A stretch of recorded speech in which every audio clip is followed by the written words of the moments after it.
All right, guys, my laptop has once again shit the bed, so I have to work without a net. How is she? Who is your daddy, and what does he do? It was like a pink nightmare. Christmas as in Yule log. Not a log, I don't have a log. It's Father's Day. All that I have, all that I've learned, everything I feel, all this and more, I bequeath you, my son. Your father was Frankenstein, and your mother was the lightning. We named the dog Indiana. I am your father. Good evening and welcome to Three Geeky Dads, the show that has plenty of bite, or to some people, just plain bites. I am Mark. I'm Derek. I'm Brian. And with us, as always, is Tito. Oh, you're so cool, Rivera, as our fourth to say screw you to math and be the Renfield to our Draculas. How you Hello, doing, everyone. Tito? I'm doing pretty good. Although he doesn't eat bugs. He might. I don't Not know. anymore. Not anymore.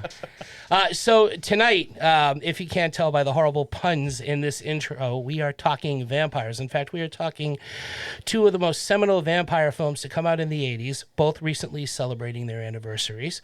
1987's The Lost Boys, directed by Joel Schumacher, and 1985's Fright Night, directed by Tom Holland. No, not Spider-Man. So let's stop with that joking right now, because it's getting old. Oh. Folks, listeners, whoever you are. That's right. We're going to be going back to the world of fangs, blood, garlic, steak, and noodles. They're only noodles, That Michael. sounds delicious. That does. You know what, Derek? Steak and noodles? Steak, garlic? Yeah. garlic, noodles. Wow, that reminds me of dinner. And like you know what goes great with ramen. dinner? Oh, An you appetizer. gotta have the appetizer first. Yeah. An appetizer. And who better than our own Brian to remind us that our dinner is in The oven. Brian, I turn things over to you. Oh, thank you for that, Captain Segway. You're welcome. See, you can't see me, but I'm doing He's gonna the fall knuckles off. on my left hand. Right over the Let's go eat, huh? Come on, let's go. All right, tonight's show, as Mark said, deals with two of our favorite vampire movies, Fright Night and The Lost Boys. We're going to be comparing and contrasting these two films, and that got us all thinking about some of our favorite vampire tropes in pop culture and film, and also some of our other favorite vampire hunters that we've encountered through page and screen. Who would like to start?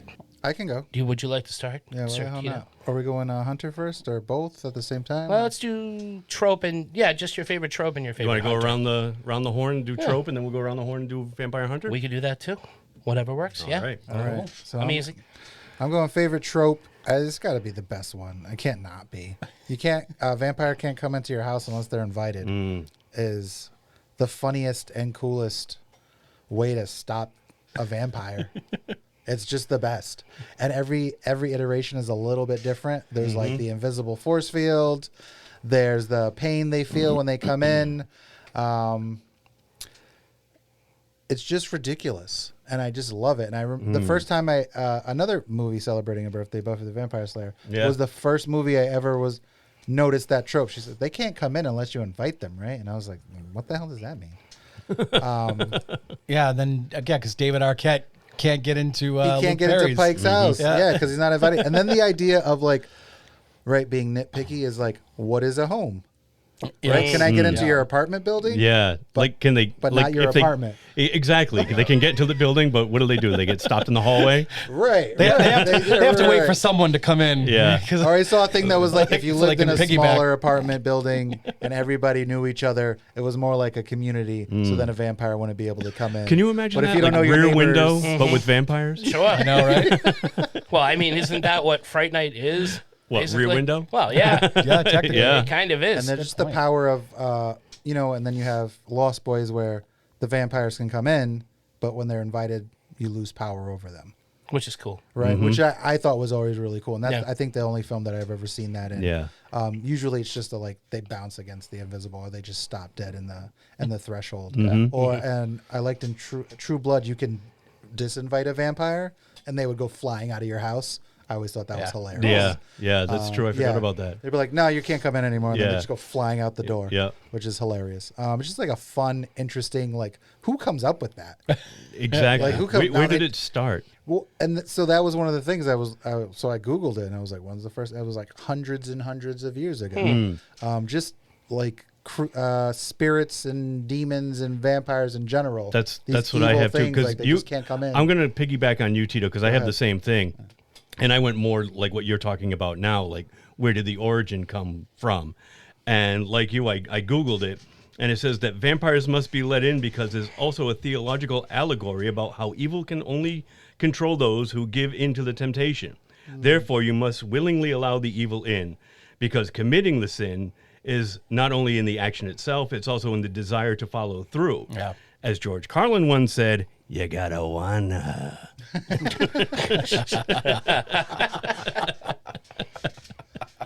But yeah, always one of my faves. Me So too. yours is the same thing? Yeah.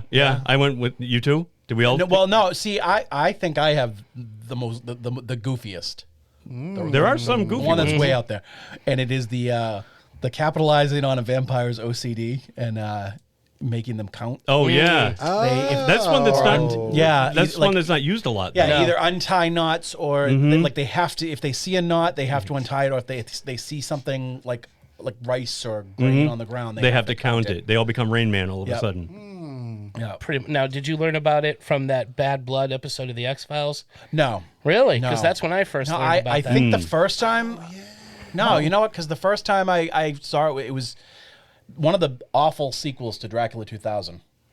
They have Dracula and he's like in a pool, like in a drained pool at a like gym, and they've got him like tied Hannibal Lecter style, and they have all these different precautions, and they have the rice all like a bunch of rice all over the floor, but he counts it so quickly that it doesn't really do anything. Oh, well, what's the point? Right. Well, and I think too because they put it there before he escaped, so he probably already had counted it. Oh, maybe. You know, but that was the first time I ever heard that, and I don't see it pop up very often. No, you don't.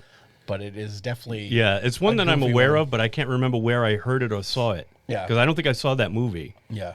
And I don't remember. I must have seen the X-Files episode that you brought up, Mark. Yeah, Probably. the one with what's his name from the Luke Sandlot. Wilson. Oh yeah, Luke, the Grey and, Gambino. Luke Wilson. Yeah. I must have seen it. And maybe that's where, but it's Yeah. just been so long. It's a vampire pretending to be a vampire. They're vampires, but not in the traditional sense. Oh, I remember that episode. Yeah, he's yes. going around with fake fangs, and Yep. the episode opens up with Mulder killing him, and then he pulls the fangs out of the mouth and says, "Oh shit!" right before the theme cuts the off. Yep. And the whole episode is them recounting what happened. It's that classic point of view thing, though. So Mulder's recalling his version of it, Scully recalling her. It's hysterical. Awesome episode. So funny. Probably one of my favorite episodes. Is that the same episode where they have the scene where the three of them are in the tub? No, that's Or in Hollywood AD. tubs? Okay, That's all right. that's later. That's my other favorite. That's like, the ultimate. comedy That's X-Files that's one. the ultimate meta episode. Oh, the one with Gary Shandling when Yes, they go to the yeah, movie. and Tay Leone. Tay Leone's- Yeah, I have a feeling Tay Leone has a crush on you. Yeah, like I'd ever be with Tay Leone. It got In really. real life, they're married. Season 7, very goofy at that point, but still a fun episode. I would like to see that trope in more movies. Like I feel like that should pop up in What We Do in the Shadows. yeah 100%. True. Or yeah. even just the OCD. Yeah. Or They even should, just like, the you know, OCD. like- yeah, Yeah. one of them. Yeah, like a- one of them Yeah. should have that.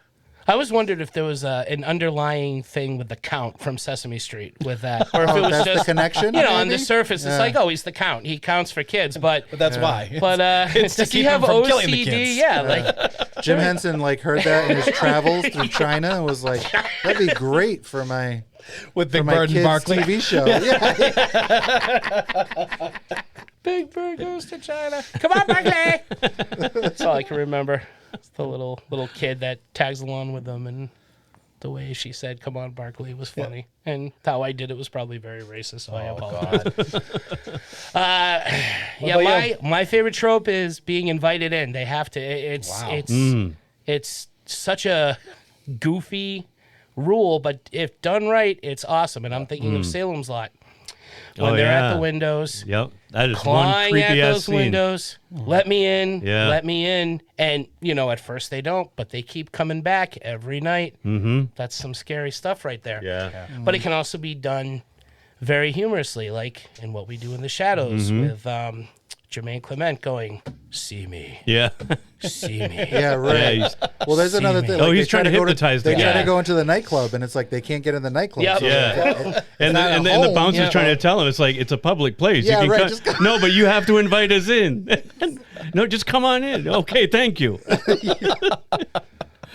But it's amazing in how many movies and TV shows people are stupid enough to invite him in. You know, the mom from Fright Night. Oh, yeah. As soon as Evil Ed tells Charlie a He's vampire. so handsome. And I Yeah. love... Oh, how could you resist? I love how Jerry like throws it in his face. What's the matter, Yeah. Charlie? Afraid Yeah. I wasn't going to be invited over? Yeah, and the mom laughs as if she has any freaking clue what Yeah. they're talking. She's just horny as shit.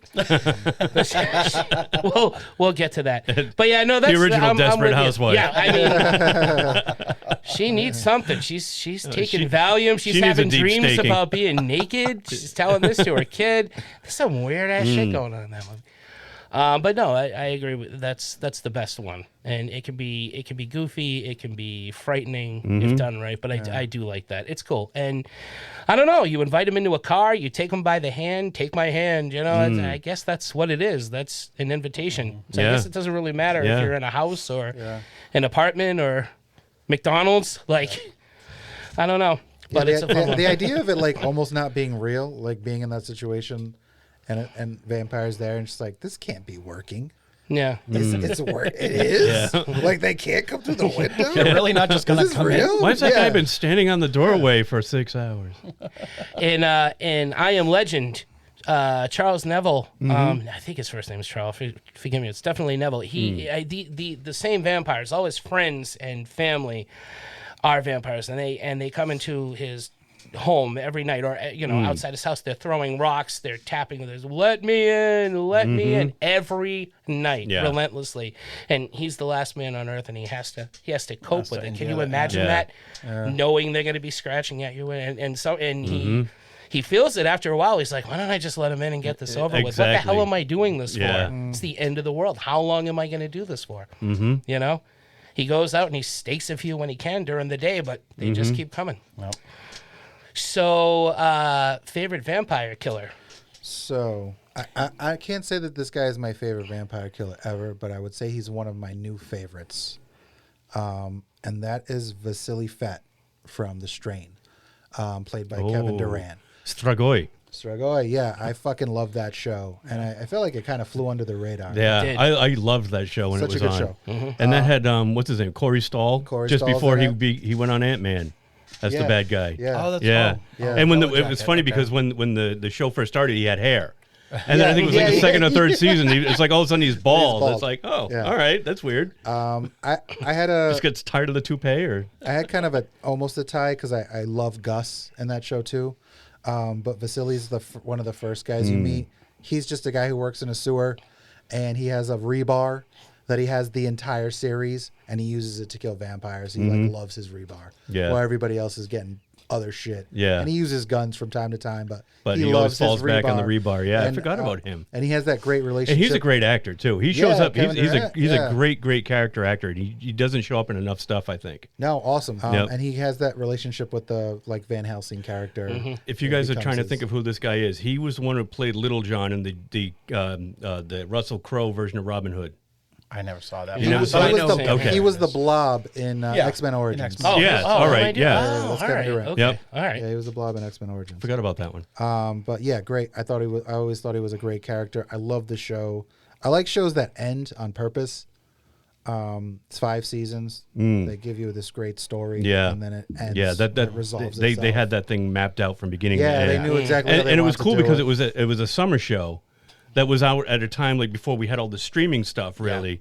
So it was like something to look forward to, like when nothing else was on in the summer. Yeah. You know, what was it on FX or something? It was an like FX that? Yeah. series. Like it's in that like I'm a big fan of 10 episode seasons. And it's me Guillermo del Toro, and Yeah. he gets to bring back the vampires from Blade 2. Yeah, that's what they look Essentially, like. That's Yep. what they look like. Yep. They look Yeah, like I that. remember seeing the first couple of episodes on Hulu, but at the time, we were having problems with our Hulu. It kept glitching, so we fell off the show because we would start watching it and it would just keep freezing. Yeah. And finally, Sad and I were like, fuck it, let's just do something. And then we never went back to it, but now we probably could. Dude, it's an awesome show. I would say the one negative about it is there's a Carl in this show also, and I fucking hate Carl from The Walking Dead. Coral. Oh yeah. There's a Carl type character.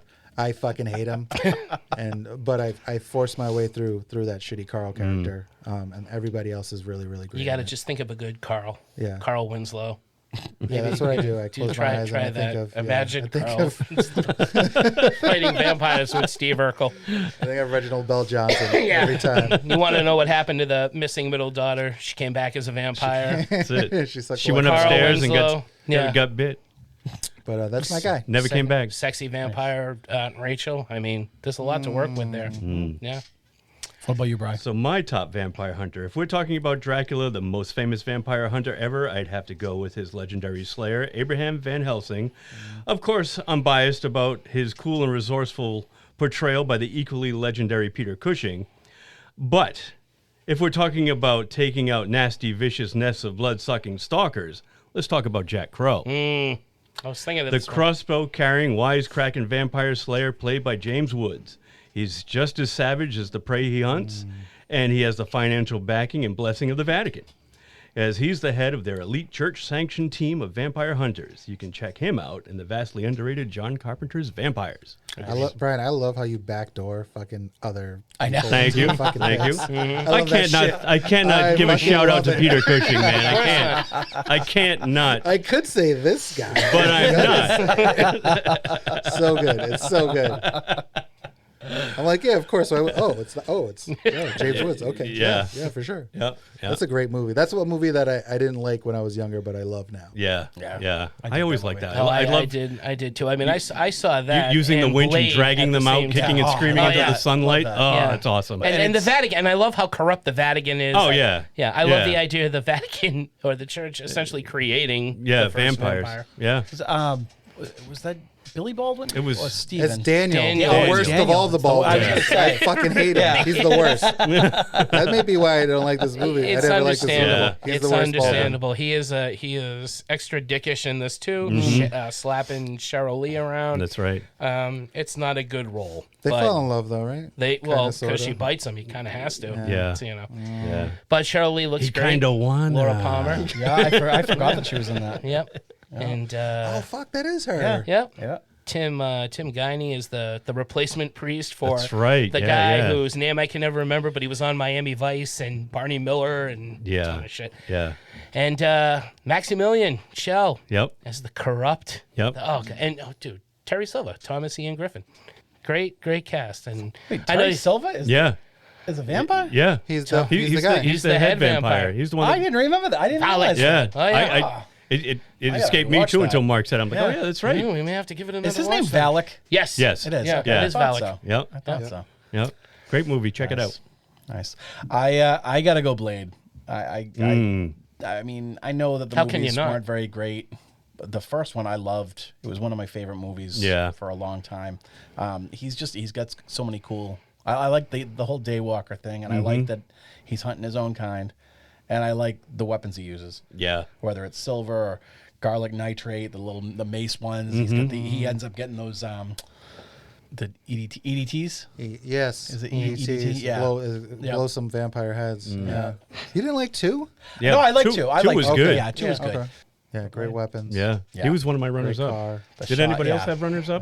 Mine is. Oh, I'm sorry. I'm jumping the gun with the runners up. Yeah, no, I'm sorry, I'm man. listening. We just Everybody's said talking his. vampire slayers. Yeah, I'm yeah, not yeah. interrupting. All right, what's yours, Mark? This is real, huh? Is it Hopkins? No, it's not Hopkins. He was the runner up, and I should have. I'm gonna pull a Brian here. I should have went with Anthony Hopkins. Oh, I think I as know who Van your Helsing. pick is. Mine is Simon Belmont. Oh, Nice. I do not know who your pick Simon is. Belmont, Castlevania. Castlevania, one of my favorite games as a kid that I could never beat, but loved. Same here. I love the Castlevania was that the animated S- TV show. The SNES version? Yeah. I mean, that one, any of the Belmonts. Yeah. Simon, Trevor, there's others too from other games, but I just love this family line of vampire hunters. And the thing about it is they've always been vampire hunters. They weren't actors who became vampire hunters. They weren't like the Frog Brothers who thought they knew that they were vampire hunters but didn't know what they were doing. Blade pretty much comes the closest. Yeah. But these guys live to fight vampires. It's a whole lineage of vampire slayers, and everything from the whips they use to the cross grenades, the holy water grenade, like all of it is just awesome. And that's why they're my favorite. Simon was on Captain and the Game Master. I was gonna say he was so part hokey. of the team. Yeah. It was so hokey. Yeah, that one I was, It was not funny, happy though. with. It was Yeah, cheesy. yeah. That was I did kind of not- Well, 'cause they Nintendo's fault because they Yeah. couldn't. Well, because they tried to could use only him as kinda- like He was just like a pilot. He's like a human Launchpad McQuack. On Yeah, that show. That's exactly what he was dressed like.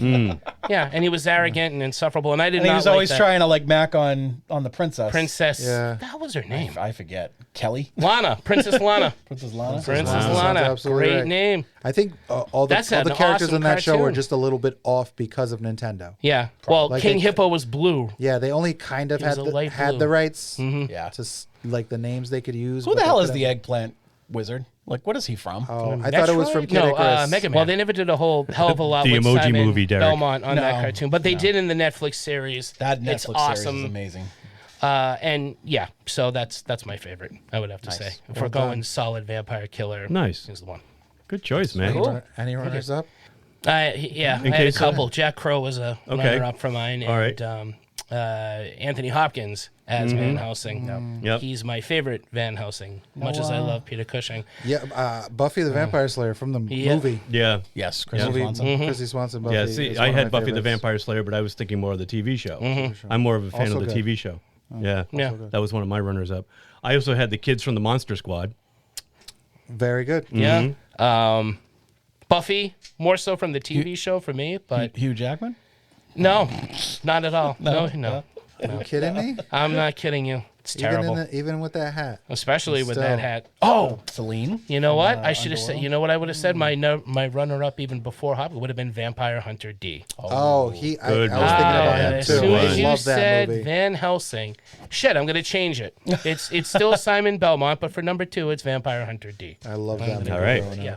That was such a good It's movie. one of the first anime movies I remember watching. Oh, I love was that Vampire one. Hunter Same. D. Yeah. That's the one that has Alucard, right? Yeah. Yeah. No, Right. Yeah, I'm pretty sure. it is. Count Magnus. Really? Alucard could have come in Bloodline, the second Vampire Hunter D movie. I don't know. Maybe I could be wrong. Derek, don't. That sounds right though. The guy with the red hat, right? No, that wasn't in the original Vampire Not Hunter the- D. Oh, that was on Helsing. Oh yes, It was yes. actually called Helsing. Right. So never mind. And I'm looking at. Yeah, I remember that. That was good too. Great show. His hand came to life and he ate dirt. The hand Brought him back to life. talked to somehow. him and The hand would talk to him. Great. Talk to the great hand. talked to the hand. The hand talked back. What are you doing, D? He calls him D. Thank you, Thing. All right, awesome appetizers. Shall we get to the main course? Absolutely. All right. Yum. Edit that out, please. No, that's that'll be our stinger. Yum. That's Yum. stung. We should turn that into a sound clip. Then. We play Are you kidding? That's a gonna lot. be my ringtone Well, I gotta every time Tito calls. Yum. It's kind of like the oh my.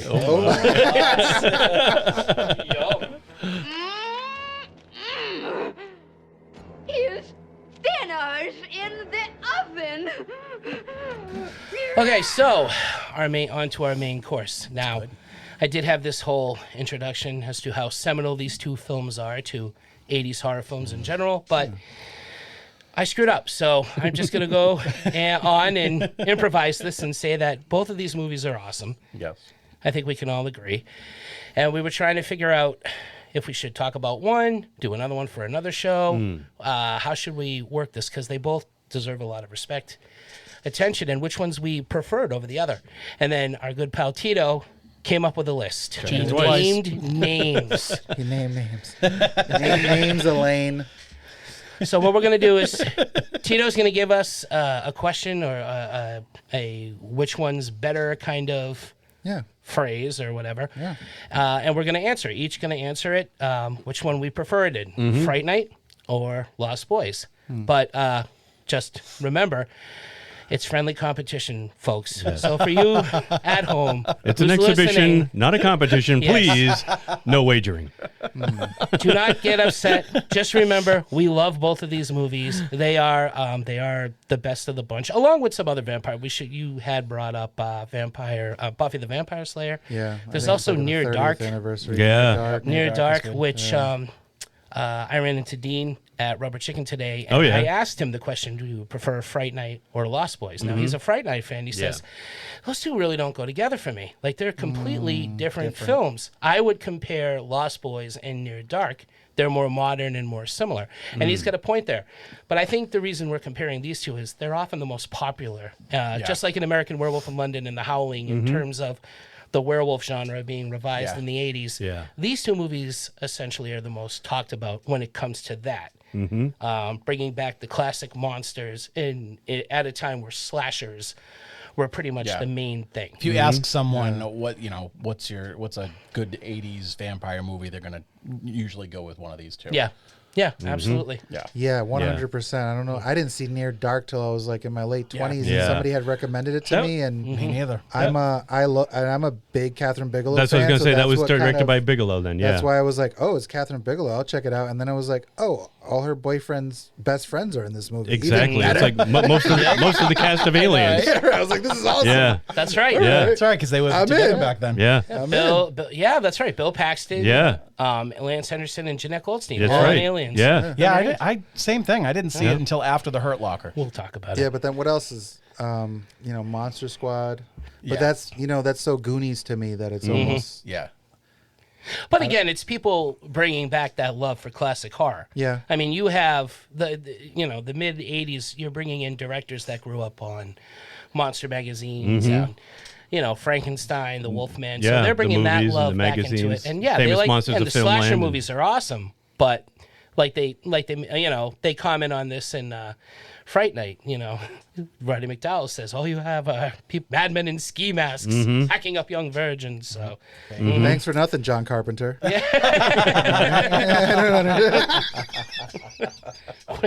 Way to go, man.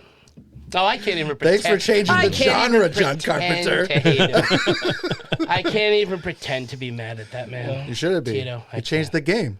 All right, so do you want Mark said wearing his Halloween hat. Yeah, right. I never said I had a problem with it. No. I'm not saying you did either. I love them all. Slashers, monsters, it doesn't matter. All right, so... Yeah, so I got a little list of things we can kind of compare and contrast and what you think is your favorite of the two. And I think, in order of importance. So the first one I'm going to go with is title. Which one do you think has the better title? Okay, I'm going to be reading for two people tonight. Yeah, I'm going to be reading for me and Jay Pillarella from Rubber Chicken Comics and Chicken Chat. Lost Boys is his favorite movie of all time. Okay. Fright Night is mine. So we had this discussion today, and he really wanted to weigh in on this. So I'll be reading my answers, and then I'll be reading his. All right. So we both agree that Fright Night is a better title. Why? Why do you think it's a better? His explanation was that title alone without the poster just brings to mind Peter Pan. The title of Fright Night, and I agree with this, the title of Fright Night means you know what you're going to get. You're going to get something scary. And I like it just because it's a fun title. It's a fun title to say.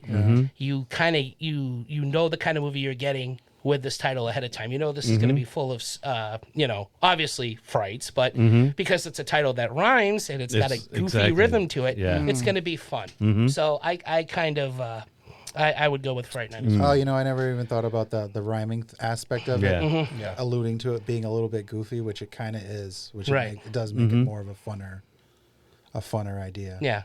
I feel like we can kind of spitball as we're... Yeah.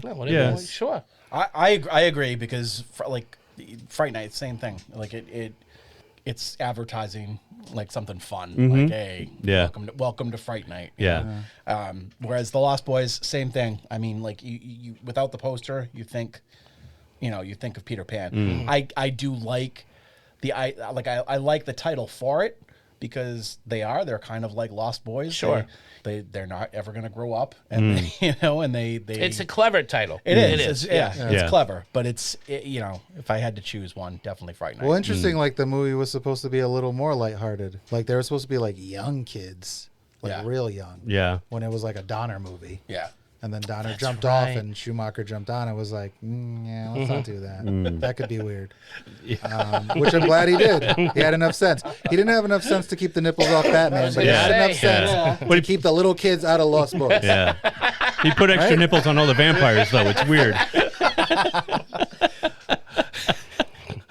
How many nipples does a bat have? As many as it takes. Give it to them. If they milk those, would blood come out?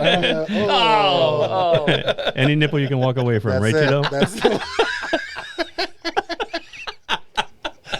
I agree. Fright Night all the way. I agree with everything that you guys have already pointed out.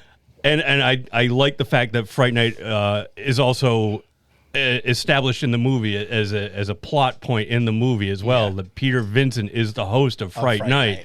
And it perfect as the name of a local horror host movie show. It's a great title.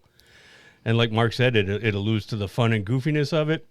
Although Lost Boys has its goofy fun too. I mean, it definitely does. I don't know which one out goofs the other, but yeah, they're both similar in that regards. But I think that Fright Night, the title alludes a little bit more to what you're getting. Yeah. As opposed to Lost Boys, like the term Lost Boys will forever be associated with Peter Pan, more than vampire. I'm flying solo on this one because I'm going Lost Boys. All right, Tito. Based on everything you said.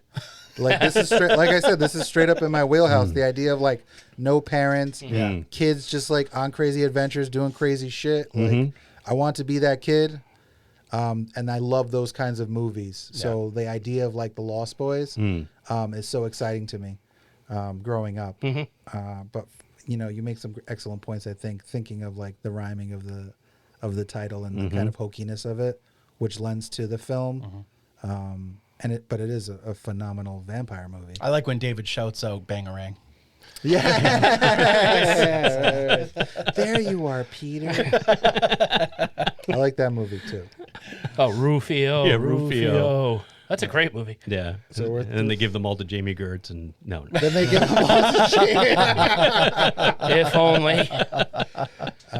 Better director, Joel Schumacher or Todd Holland? Who wants to go first? You want to? I'll go first on this one because it's a surprising one because I do hate what he did with Batman, but Joel Schumacher, I like I guess just like the shots in Lost Boys are a little more fast paced. Yeah. Whereas Fright Night, it kind of has the look of a campy kind of, you know what I mean? Nothing bad, wrong with being like that, but.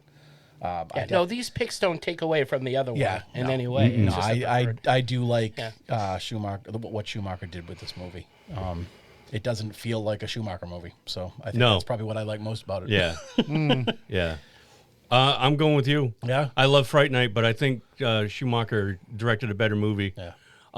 Not to say that Tom Holland did a bad job, but when you look at the two movies, his seems very static, whereas Schumacher, like every scene, something was going on in the background. And I get they're two different movies too, but it's just the styles were totally different. And I think I'm leaning a little bit more towards Schumacher's, even though as a big fan of Hammer, and this had like a very Hammer style to it in Fright Night, I'm going back with Schumacher because it was just a more, I guess, a fast-paced and energetic movie. I'm going to agree. Joel Schumacher, better director. First of all, his body of work alone. He has done other good movies. He's more impressive than Tom Holland's. Down. Falling Down is a great movie. Flatliners is awesome. I don't remember Phone Booth. I need do. to see that one again. Phone Booth was a later one of Oh, his. is that the Yeah. one with- Yeah, with Yeah. with the Colin Friday Farrell? remakes, Colin Farrell. Yeah. Yeah. Oh, Kiefer Well, yeah, go Sutherland's in that figure. too. He did 8 Yeah, millimeter Kiefer- too, yeah. which I fucking love. That's the other one. Yes. Oh, 8 yeah. millimeter, yeah. And I agree with you guys. I love classic horror. He did the and number 3 too, didn't he? With Jim Carrey. 23. Number Yeah, 23. number 23. 23. Oh, did he? That's what it was. Yeah. So Sorry. I like I like the classic horror. I love the Hammer films. I love the way Fright Night's filmed as a tribute to. It's got that very old Alfred Hitchcock style. But Joel Schumacher's Lost Boys is just a roller coaster ride. I mean, there's a roller coaster in the movie. I mean, this movie is fast paced And a Ferris wheel. Yeah, there's an energy to it that just the way the POV of the vampires flying through the air, the sounds that they make, the use of music in the movie, which we'll get to. Yeah.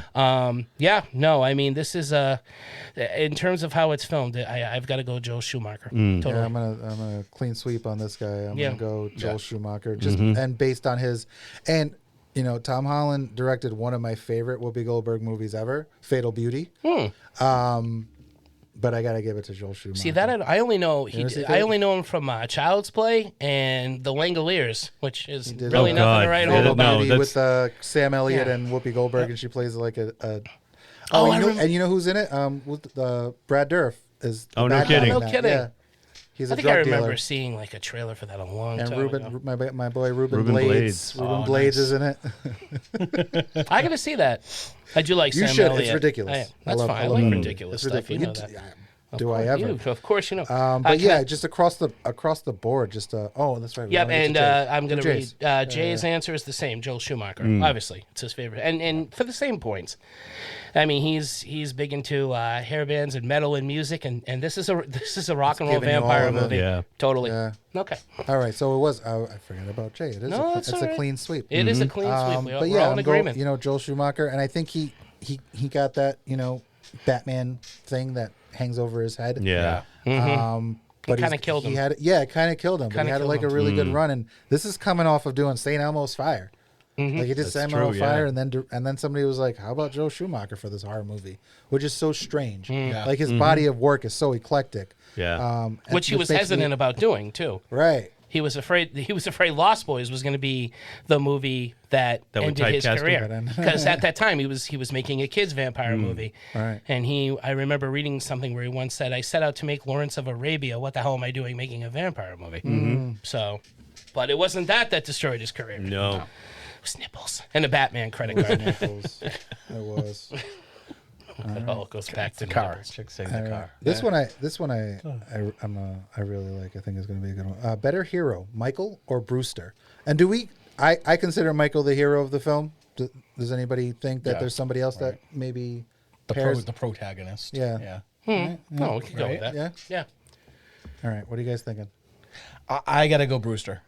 I could relate more to him, and the idea of just this kid. It's not just one neighbor; it's a whole horde of them in his town.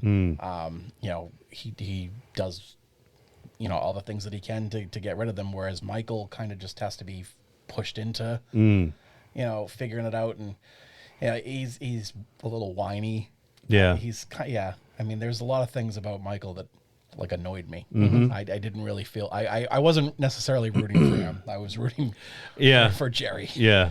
at most points, You want me to go? ahead. All right. I'm gonna go Charlie as well. He's the hero that nobody believes. Michael is accepted, and he's not an unpopular kid. These vampires want him to be a part of their gang. Jerry Dandridge wants to kill Charlie. Charlie has to defend himself. Yeah. He gives him an out though. He gives Charlie an out. Well, and Charlie, he doesn't. Charlie because won't stop fucking around. He's trying to be the hero. He knows that the He gives- vampire's he going to gets the suck his out. way through the entire town. Charlie. Yeah, Brewster. Charlie Yeah, Brewster. Charlie Brewster.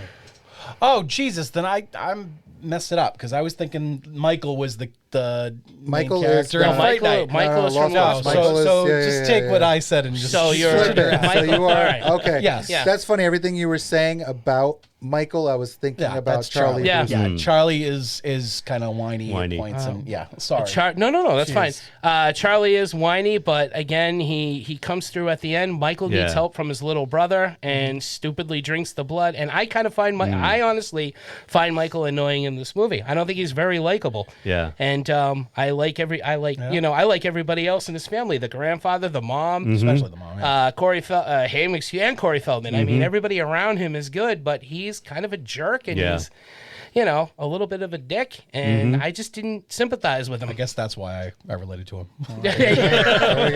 No, sir. No, sir. True colors. Yeah, I'm with you, man. I like Charlie better than Michael. I never thought that Michael was comparable to Charlie when you were talking about it. I think that the hero of the Lost Boys is more like his brother and the Frog Brothers. Yeah. Yeah. Than Michael. Michael is a victim more than the hero.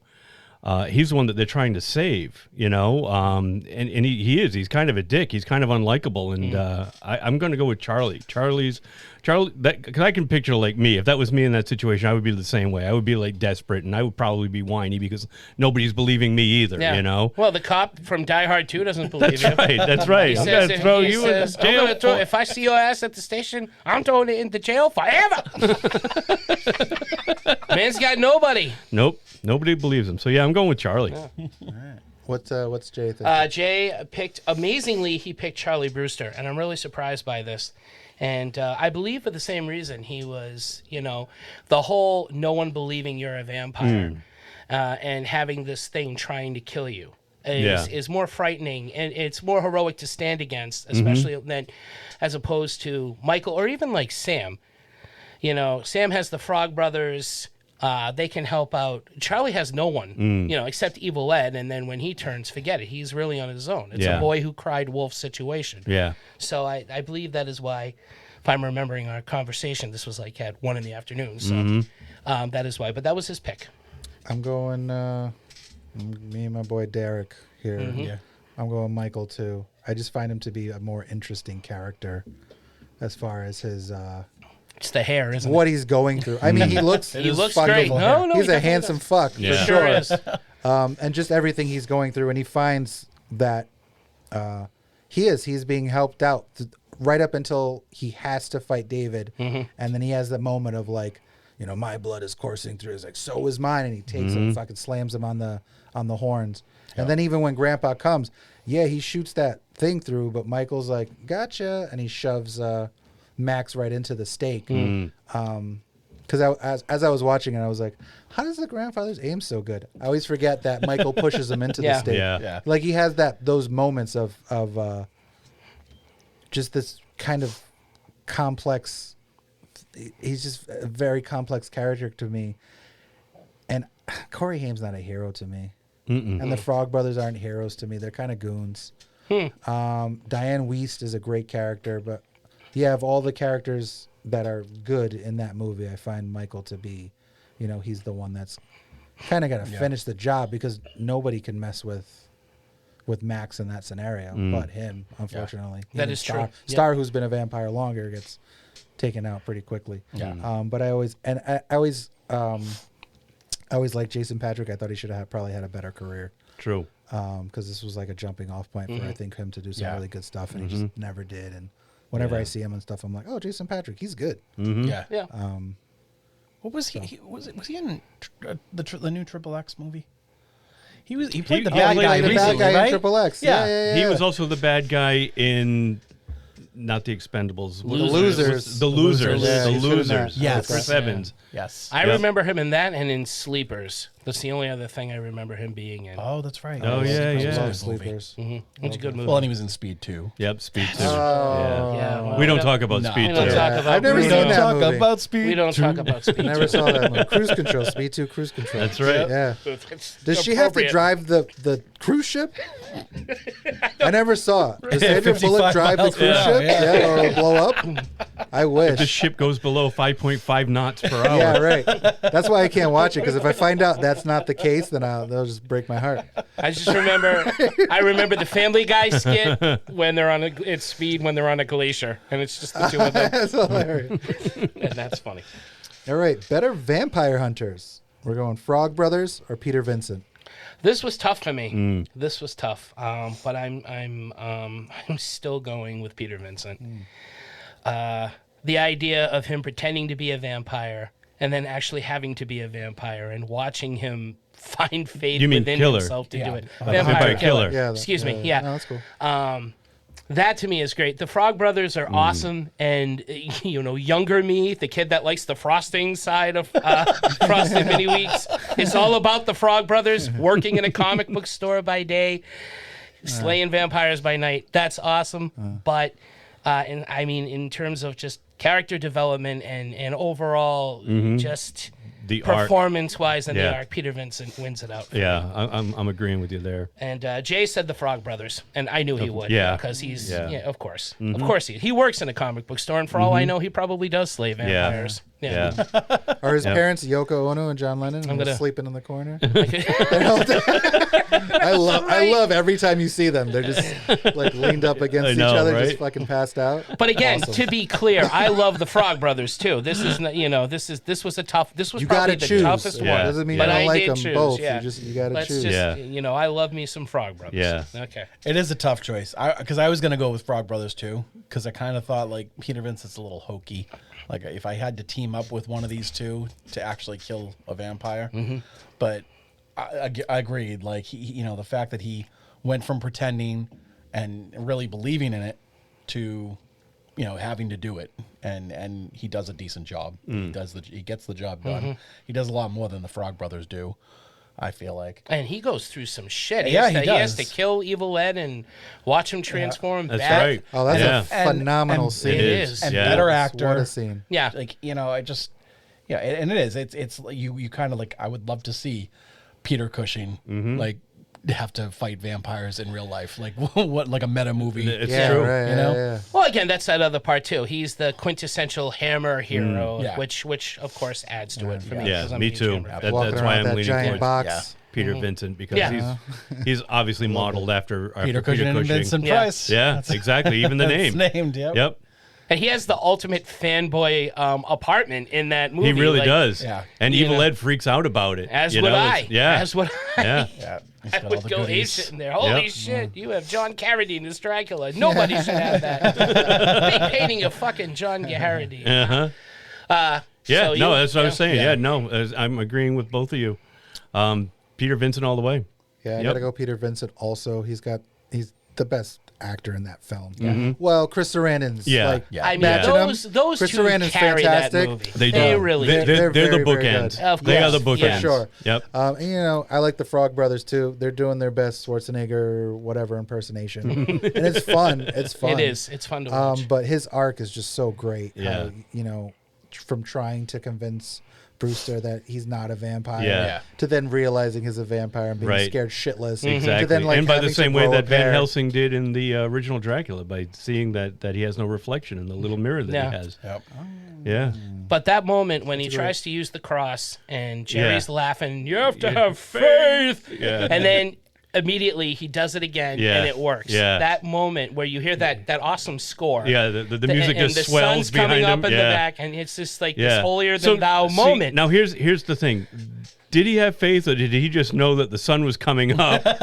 And no, he- because he coils. He coils from it because Oh, he holds it back Yeah. up. I assume that he's Yeah. getting the confirmation from Jerry Yeah. Dandridge. Yeah. Like, oh no, it's gonna work. You just have to believe Yeah. it's gonna Yeah, work. yeah, yeah. So he's like, oh, okay. Exactly. At first he It's wasn't gonna sure. work. All right.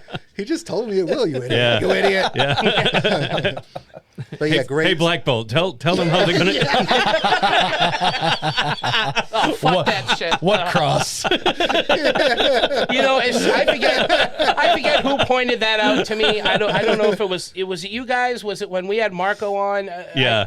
When that was pointed out to me, that made me hate that scene even more. Oh yeah, Because I was not a fan of that to begin Yeah. with, and that just confirmed my hatred for that scene. If he says something, Yeah. Yeah. I know. like, you're the smartest man on the earth. Yeah, and Yeah. Way to go. Yeah. Way to go, Jim. Way to go, Jim. Yeah. That's another reason for everybody to hate you now. Doctor Strange's crystal ball is now in a bowl of Jello.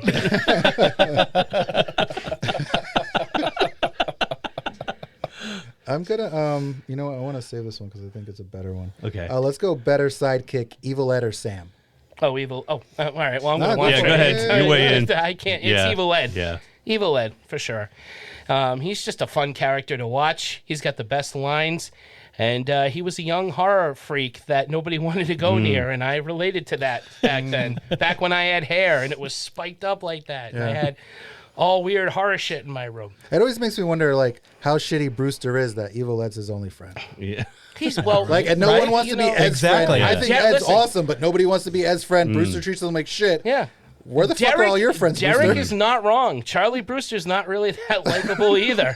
It just when it comes to standing his ground, he just does a good job. But yeah, there's a reason he has Evil Ed as a friend, and he can't get shit right with Marcy Darcy. Yeah. Like, It's true. you know, he's funny. Yep.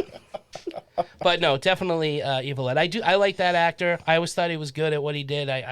His career didn't. Yeah. I know he did a great movie called 976 Evil. Evil, and yeah. He passed. Yeah. That's right. They both. So yeah. Yeah. R.I.P. Evil Ed and Sam. Evil Ed passed? I thought. Did he? No, I think his No, career he- did. Yeah, his Oh, I thought career he died. passed. No, he's Yeah. still alive. Stephen Jeffries. No, I've always been a fan of that guy, though. Good actor, great character actor, and he has a lot of fun in that role. When Shout released the collector's edition, they got the two commentaries that were pirated. Yeah. To put, and he's on them, and the guys moderating the commentary just gush over him the whole time. I mean, he is loved in that movie. He's got Maybe they saw his other movies. Maybe. Yeah, he's got the cross on the forehead. The Yeah. you're so cool, that's right. Brewster. Yeah. No contest. Sam again. Sam is surrounded by better people. Yeah. Well, he's Yeah. not very heroic. He's Yeah. whiny. He He's is. snotty. Yeah. He thinks he's great because he knows more about Superman He's a Haim. than the Frog Brothers. Yeah, he's a He's a Haim. Haim. Oh my God! This is like the role he was made to play. He plays himself this entire pretty much. film. Yeah. He is Yeah. Corey Haim Yeah. Yeah. with his fucking weirdo trench coats. Yeah. Yeah, and, And- he's fun to watch, but I don't need to see him. I don't. He you know. showed up to kill the vampires in a fucking electric blue cardigan. Yeah. He was like, "Hold on, guys, I gotta get my cardigan if we're gonna kill vampires." The worst possible item of clothing. Totally. Although he's wearing a pair of Magic Johnson Converse. And, Well, good for him. There we Yeah. go. And he does have that which great further line. tells you that he was this fucking spoiled kid. Yeah. Oh, whatever totally. he Yeah. wanted. No Yeah. TV, no MTV. He's such a dick to the grandfather. Yeah. But he Get the does TV have, guide. You don't need the TV. But he does have the great line: "Burn rubber does not mean warp speed." I always love the way he said that, but not enough for me to choose him over Evil Ed. Next. Is anybody picking Sam? Oh, wait a minute. Hold on. Let me. I guess No, not. Jay Pillarella also picked Evil Ed. Yeah. Yep. Yeah. No, I'm going with Yeah. Evil Ed. Same. Evil Ed is like one of the most memorable things about the Fright Night movie. Yeah. That kid just has so much fun with Especially that after part. he turns. Like once he turns. Oh yeah, It's like. yeah. And Oh, he starts the living laugh up to he his does. nickname that he hates at first. The Yeah, pointing and the covering the mouth yeah. to keep those fangs in, or Yeah. for whatever reason. yeah. It's just He's hanging out in the back of the Jeep. Jesus. That's right. It's so funny. When he disguised himself as Raggedy Ann. Oh yeah. She left a note. What? She left a note. I can't get that high. That was anymore. one of the scenes that I remembered. So I remember seeing this movie when I was a kid, and that was the only scene I remembered because I remember seeing it again later when I was a little bit older. And like, oh fuck, that was the scene that I saw that scared the shit out of me. Yeah. When the kid turns around with the Raggedy Ann, he fucking like MVP of that movie. Like obviously Jerry Dandridge, Peter Vincent, they're doing a great job. He's really like enjoying every moment. Yeah. I mean, every in scene terms he's of the then He's unknown really going for talent. it. Oh, yeah. Yeah, definitely. And that's again that scene with him and Peter Vincent when he kills him, and Yeah. it's a fucking. Because I can beautiful- remember it's just like when a I first beautiful, saw sad it. scene. Yeah, when I first saw it, that was like the most memorable thing. Like it wasn't until like later viewings as I got older that I appreciated Peter Vincent's character for what he was. Yeah. And Jerry Dandridge as the great vampire that he is. Yeah, Polar I opposites. remember saying this before once. The first time I caught this movie was halfway through it on TV, and it was at the scene when they were all giving. They had just got gotten finished giving Jerry the vampire test, and because I saw Evil Ed in the spiked hair, and I was a kid, didn't know any better, I thought I was watching The Lost Boys. I'm like, oh, this is that Lost Boys movie. It's the spiky-haired guy on the cover. But then I realized it wasn't, because it was Fright Night, and fell in love with it ever since. But that's what I remember first and foremost, is the weird spiky-haired kid. Yeah. All right, so we're going better henchmen. So Marco Paul Duane or Billy Cole. I'm giving. I mean, they all probably have the same. Billy Cole probably has the same amount of lines as all three of them. Yeah, I know, it's true. Oh, you know, I read a fact that like the word Michael is said like 120 times. It's the word said the most in that movie. Is it really? Shit. Wow. Michael. I wonder how many times Charlie is. I wonder if said. anybody That's did like a said lot, too. supercut on like YouTube. All Michaels? All the Michaels. I'm Michael. Michael's great. I like Michael. This is Michael. Michael. Michael. Michael. Michael. Michael. Michael. Michael. Michael. It's blood. Michael.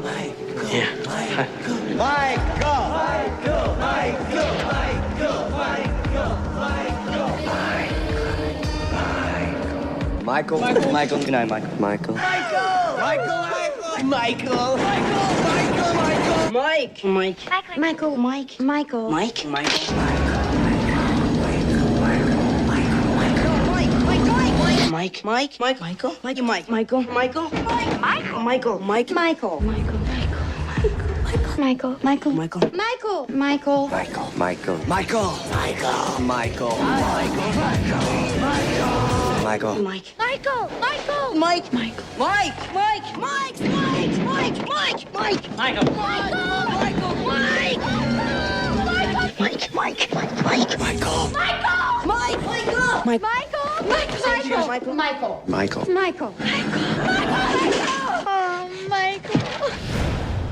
You must be Michael, right? Michael. And because they're constantly whispering his fucking name throughout the movie in Oh, the that's shadows. right. Yeah, Yeah, like when you hear it so many times. When he's turning and David is spinning around all not gothic, glorious, like he's like, Michael, look, it's vampires on ice. That's what it looked like anyway. Can I predict like a clean sweep for Billy Cole? Yeah. I'm picking Billy. No. Oh my God, you love those pretty bastards, don't you? I do. Well, I mean, it's hard not to. Bill S. Preston Esquire. Come on. And I don't like the Billy Cole character. Wow, really? I think he's kind of a stooge. He's I mean, his death is cool at the very end. Yeah. His death is better than their deaths. Coming up those stairs. But yeah, I mean, I find, them to be more entertaining. I would say that Billy Cole is more of a henchman, and the other guys are more like the gang. Yeah. Because this guy's actually taking care of Jerry Dandridge, whereas the other kids, they're vampires themselves. Yeah. They're not really. They're not taking care of David. Exactly. Yeah. If anything, it's the reverse. Yeah. He's kind of looking out for them. So as far as like henchmen goes, I'm definitely going with Billy. Billy does more in the movies than the other ones do. I got to go with Billy Cole too, because those other guys are all awesome, but their job is to pretty much stand around and look pretty. They do some stuff and they look great. They're awesome Great looking. 80s They got hair. great deaths, but Billy Cole has those great malicious moments of torturing Charlie. And hey kid, what are you doing? Just be sure it stays that way, kid. And when he brings the cop over, Yeah. and And they're he's both a laughing? vampire, and Billy Cole's greatest. Whoa! That seals the deal for me. This guy is having a lot. He's a henchman, but he's having a lot of fun fucking with Charlie. Yeah. The other guys in the other movie, they're there to look menacing. They do that, and they got and they fuck with Michael too. Yeah, they do. But I think Billy Cole just is more fun to watch. Yeah, I would agree. And Jay goes, I believe. Let me see here. I believe, Lost Boys. Definitely, he's with you. Yeah. And what were you saying, Tito? Yeah, I'm going to agree with Billy Cole. Yeah. Just because I think he's having a lot of fun as being someone who knows, like, you can tell he gets a lot of pleasure out of the fact that Jerry can just tear somebody to pieces and Right. he might have a chance to watch it happen. So like he gets to play with the food before Jerry does. Yes, exactly. Right? He gets to mess with Brewster during the day, and fuck with him all the time. And it's just like, Yeah, wait Yeah, until my tire him out. Yeah, wait until my guy gets a hold of you. Yeah, This is going to be a lot we're of fun gonna for me. get him up on the ropes and just wear him down. And it's Even oh, go ahead. No, I would just really quickly like the familiar. It becomes something different. Yes. Right, because at the end he's this fucking supernatural thing. Yeah, he's like a oozing ghoul green. or something. Yeah, Yeah, which makes him even cooler. One person in the commentary calls him a golem because the golem is a creature of sand, and he eventually turns to dust. So I don't know if that's the case. He's probably a ghoul, a familiar. I'll tell you what I know about golems. Right, they're made out of clay. Yeah. And you got to put a little piece of paper with your name on it inside of their mouth. That's how you control them. Great episode, X-Files episode with a golem too. Yeah. Just saying. I don't think golems. some of them do. I think it was. I think it was in the commentary. Huh? Some vampires. Well, precious. Precious. What's taters, eh? Yeah, he talks a lot. He's the Michael Caine of fucking golems. I once saw Gollum eating a tater the size of a tangerine. Very quickly, one last thing that I love about Billy Cole is when they're trapped on the steps and he starts walking up the steps and Peter Vincent holds out the gun and says, "Stop or I'll shoot." The gesture that he makes, he's just, and he keeps going up the stairs. He's like, well, you can try. You know, that, I don't know. It's just a fun performance to watch. Anyway. All right, I'm going next category. Better love interest, Star or Amy? Star. Really? I don't have to tell you Jay's answer for this one. I mean, come on. No offense, Amanda, but Jamie Gertz. I mean, she's a man, baby. She looks good when she's rocking that. Oh yeah, but that's all makeup. Oh, with the red hair? Yeah, she looks like a fox. She's a She fox looks- in that. Yeah, Fine. that's under a ton of latex. Yeah. True. I'm going Jamie Gertz Even the for sure. chest is And fake. hair extensions. It could be real. Everybody thought Khan's chest was fake. Yeah. Maybe that's been defined. You never know. Yeah, Probably is, but you never Jamie know. Gertz is. But Jamie Gertz, totally. But she does. I'm surprised at how attractive I find Amanda Bears when she becomes a vampire. True. Yeah, I'm she always like, looks oh, great. damn, she looks good. The What first happened? few times I saw the movie, I thought it was two different actresses. Yeah. I really did because it's such a transformation. I did too until I saw the "Oh, You're So Cool" Brewster documentary. Yeah. And that's her. Yep. And damn. It's like weird. I feel like it's easy, but it's not easy because Jamie Gertz has this kind of like Jersey kind of like thing about her. You know, like that heavy, thick accent, like her voice. I was never where are a you from? huge You're not fan from of Jamie California. Gertz. Never a huge fan of Jamie Gertz, but No? comparing the two of them, no. But comparing the two of them, I'm going with Jamie. Well, I had only ever known her from this and from Twister. Remember that Yeah, show? yeah. She Still plays the one Standing? dating. Yeah, Still- yeah, Oh, with I Mark love Addy, Still right? Standing. With Mark Addy. Yeah. Never saw It was it. a sitcom. Oh, it was so good. Yeah, it was the Yeah. early 2000s. Yeah, it was good. Yeah, lasted But- what? 1 season, 2 seasons? I wonder if they were just Didn't last long. if they were standing in a room talking, would she be as because in the Lost Boys she's made up to look great and the ambiance is awesome around her and there's all this wonderful music playing pretty much anytime she's on. Yeah. She's got a So cooler I name. don't know. She's got a little more. d- and she's kind of got an unfair advantage because she's got a lot of stuff help glorifying her. I mean, she's a fox. There's no. Yeah. But So I don't think she's got. I mean, she's wearing the hippie top. She's wearing like Yeah. a denim dress, and So here's the thing: if she walks down the stairs and Amanda Bears walks down the stairs and a fucking overalls and a weird ribbon in her hair, you're gonna be like, well, "Who the fuck invited that guy?" What if she's coming down with a long, Whose long brother red is hair? that? Who the fuck invited that dude? Who brought their little brother? Poor Marcy Darcy. I mean, she Hey, she went on rocked to that. direct. Hey, she had rocked a that good career. hair in the nightclub. When Jerry starts dancing fake. with her, Oh, when they're her dancing, it's hair fun. immediately goes Yeah, back. I know. That's a fun scene. She unbuttons that one button like an Amish of the prowl. Like you like clavicles? Well, She pulls her overall pant leg up and shows a little ankle. yeah, she's a sexy librarian. like a in that 1920s scene. flapper. But no, I gotta go with She's gonna. You vote for Taft, you naughty. Anyway, this is a good one. I feel like this is it should be a better mom, Diane Wiest Yeah, absolutely. or Dorothy Fielding. No. Diane Wiest. Yeah, no, Totally Diane Yeah, no contest. definitely Diane Yeah, no Wiest. contest. Jay, same thing. She's a better mom in everything that she's in. She's Yep. better at everything and Agreed. everything she plays. Parenthood and Edward Yeah. Scissorhands. Yeah. What's the one with the witches there?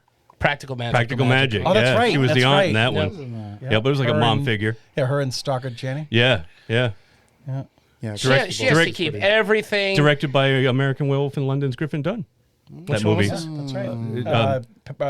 Practical Magic. Oh, was it really? Yeah. Oh, okay. Is that Sandra Bullock and Yeah. Nicole Nicole Kidman. Kidman? Yeah, I remember that. movie. Diane Weiss has to keep everything together in that movie. Dorothy Fielding, who plays the mom, I believe that's her name. She's just very horny, always taking Valium, and just Yeah, she's just like passed the fuck out. yeah. This dude's tearing She- her house yeah. apart. Yeah. She has no idea. Yep, she doesn't care. Charlie! The door is stuck. Charlie! Yeah. Door's stuck. Yeah. I'm trapped in the closet again, Charlie. Am I trapped in the closet again, Charlie? Maybe I'm not. Am I awake? I don't know. Is there a I bed had in the this closet? dream. I was stark naked. That's I don't want to hear that. No, hey, Yeah, how many Di- pills are you on? No. Diane Weiss is killing that movie. Agreed. For Agreed. sure. Yep. As a kid, I didn't appreciate Diane Weiss, but as an now- adult, now and I you watched can. the movie. Yeah. across Top the 5 board. of favorite actresses for me. I love her. I Yeah. loved her. in Diane every- Weiss. Yeah. All right. I think you said that before. Oh, yeah. Yeah. Dude, I mean, I never Hannah thought and her about it. sisters. Bullets Over Broadway, Yep. which is a Woody Allen movie. But if you're not a fan of Woody Allen, don't worry, he's not in this one. Just directs it. Great film, all-star cast, and she is phenomenal in it. Probably her best performance, I would say. All right, this is a fun one, so I want to come back to it. Best vampire.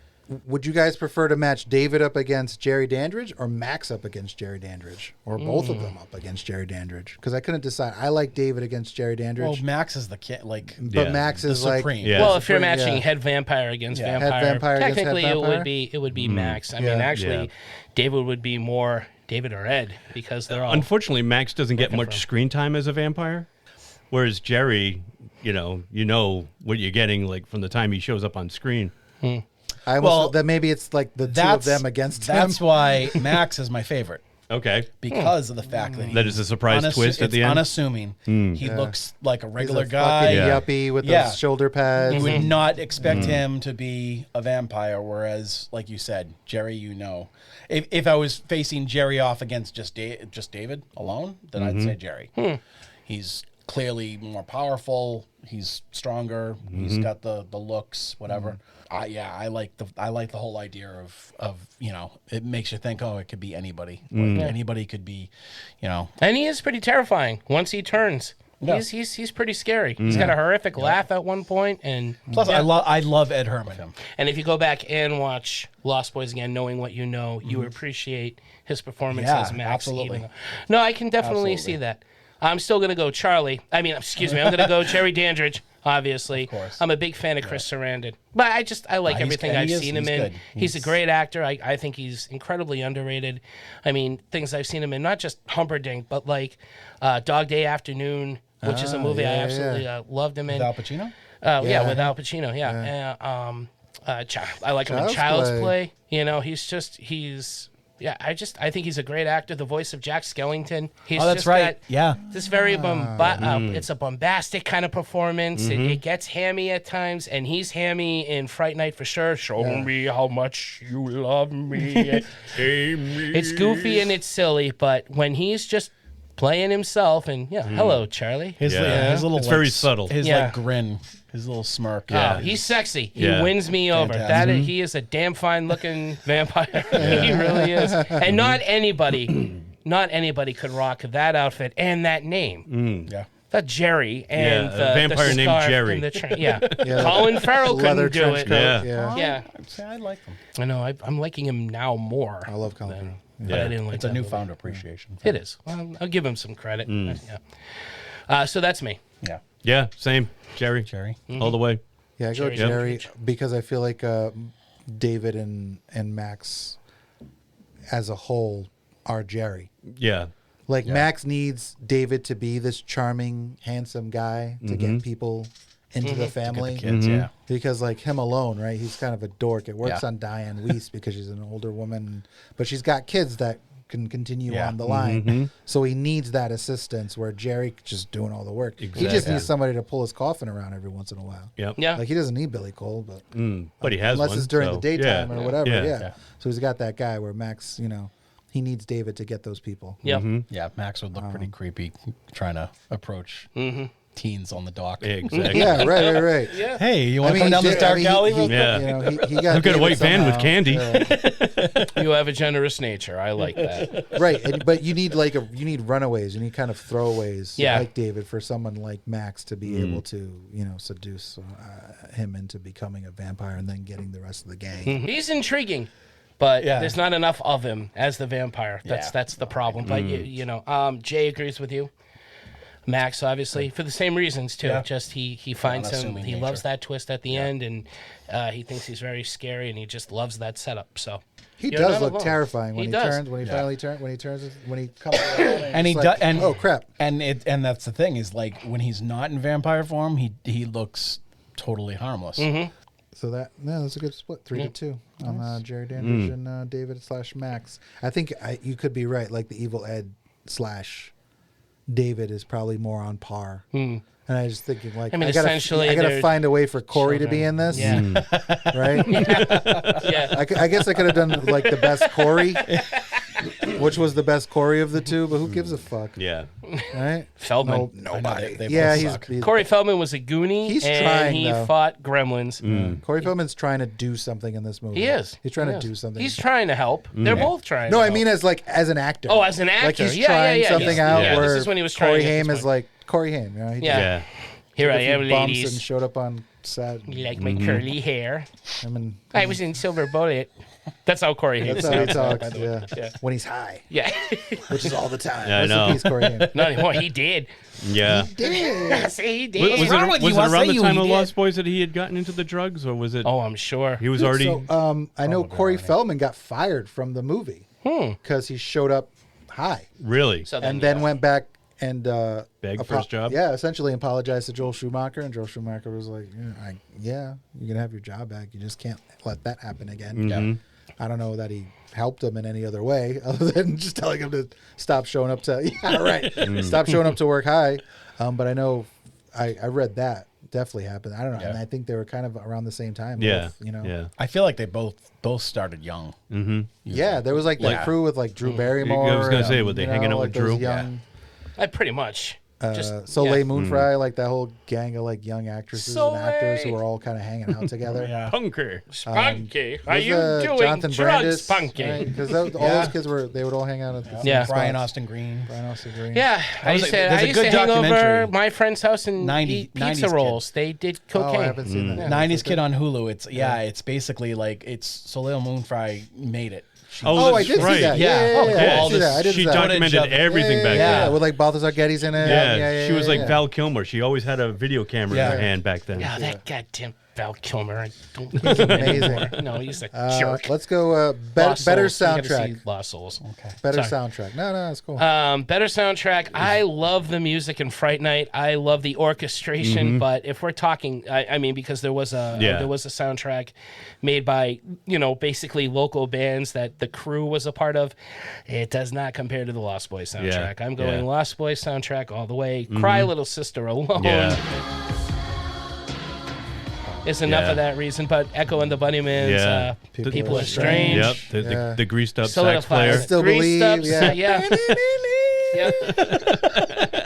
yeah. No one compares to him. There's not even a list for that guy. Exactly. He's just a fucking amazing. Apparently, Yeah, right. he's No coming around the strap, though. area. No, Is he really? He's touring. He's going to be in the area. Wow. Yeah. Is he gonna sing that? Like the song? neighborhood? I still Like not Cumberland, but it's actually we're in Rhode Island, so we're in Massachusetts. Like I at believe. Giovanni's playing the saxophone kind of thing?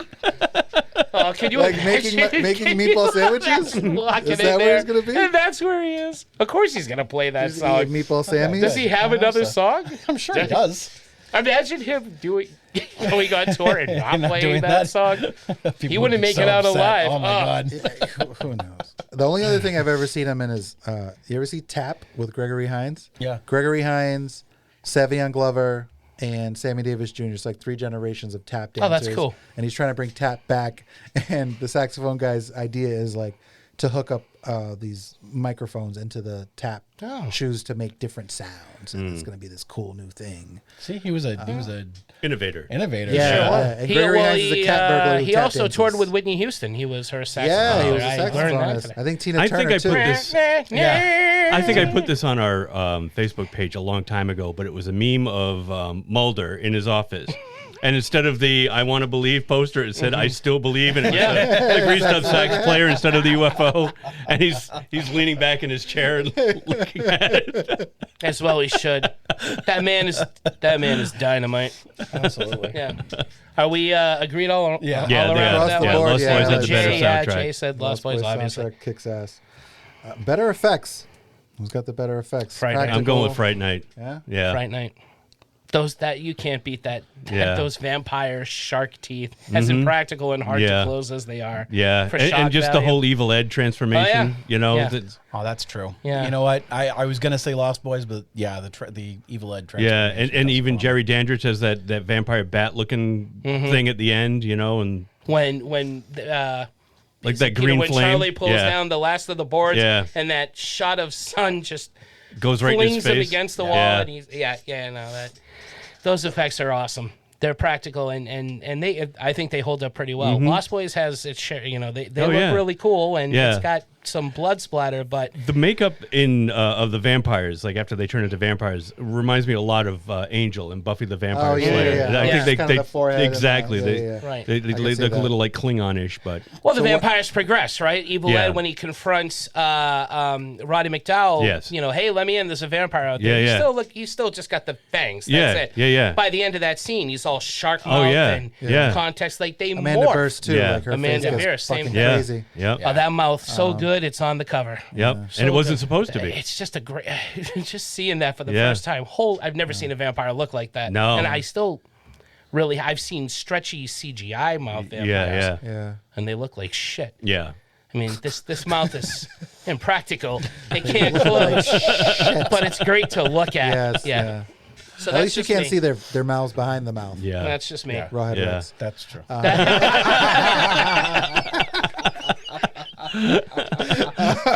Planet of the Come Apes. on. You didn't like Speaking of Roddy you didn't McDowell. like the glowing Halloween novelty store eyes? So I'll give you I think the vampires look better, but as far as like how David is kind of just popping out of nowhere, the way they float in the Lost Boys, I think is phenomenal. Like That's Yeah. true. like That's a Michael good floating effect. outside of the house or being stuck to a ceiling. I don't know how they do that, but I love it. Like it really looks like he's being pushed against the ceiling. And then those scenes where they're kind of fighting, it's lame because they're just kind of hugging each other and shoving each Yeah. other around. But I really like the effect of them kind of flying in, flying out. The best, I think, when it comes to the vampires is probably when they kill those guys at the bonfire. Is probably the cooler. Oh, yeah, yeah. Because you finally see like them kill. That's Yeah. the most And savage he, like moment. bites the dude on the top of the head. Like that's a fucking great It is. effect. But I would agree as far as vampires look, Evil Ed looks great. I think the problem is there just wasn't enough of that. Yeah, it all You kind of know. happens towards the end. Like the bathtub scene, I think is a great effect. It is. With It Paul. is. Yeah. Is it? Yeah, Dwayne, the one that blows up Death by Stereo, I think is a great fucking effect. His arm comes flying off. So I would like vampire wise, I think Fright Night has it, but I think across the board, like some of the cool like deaths, I would give to because there's more. Because there's just more. That's fair. Where Jerry's are, he fucks up those dudes at the nightclub. Yeah. But he it's not doesn't like do a like whole- nothing's blowing up, you know. So I would probably go that way as far as like the extra stuff. But again, in terms of practical effects, there's more of it all at one. Like there's more of it in Fright Night, one right after All the way through? Yeah. Not so much all the way through, but by the second half, it's More consistently. nonstop things growing, melting, shape changing, and I'm just a huge fan of that in general. And it just does not stop until the end. I think it's just too far in between for me with Lost Boys, but they're both great. Did you do yours? Okay. I agreed. Brian? Yep. I agreed. Okay. Jay has Lost Boys for pretty much the rest of these. So, All right. Good man, Jay. but it's his favorite film. I understand it. Like I said, I'm surprised I picked as much Lost Boys as I did because it's hard for me not to be biased with this movie. Better story. I'm gonna go Lost Boys. I like the Lost Boys story better. I'm going Fright Night. I'm going Fright Night. But again, it's that classic monster thing we love. Yeah. Jay goes Lost Boys Yeah. because He likes the new approach to the vampire.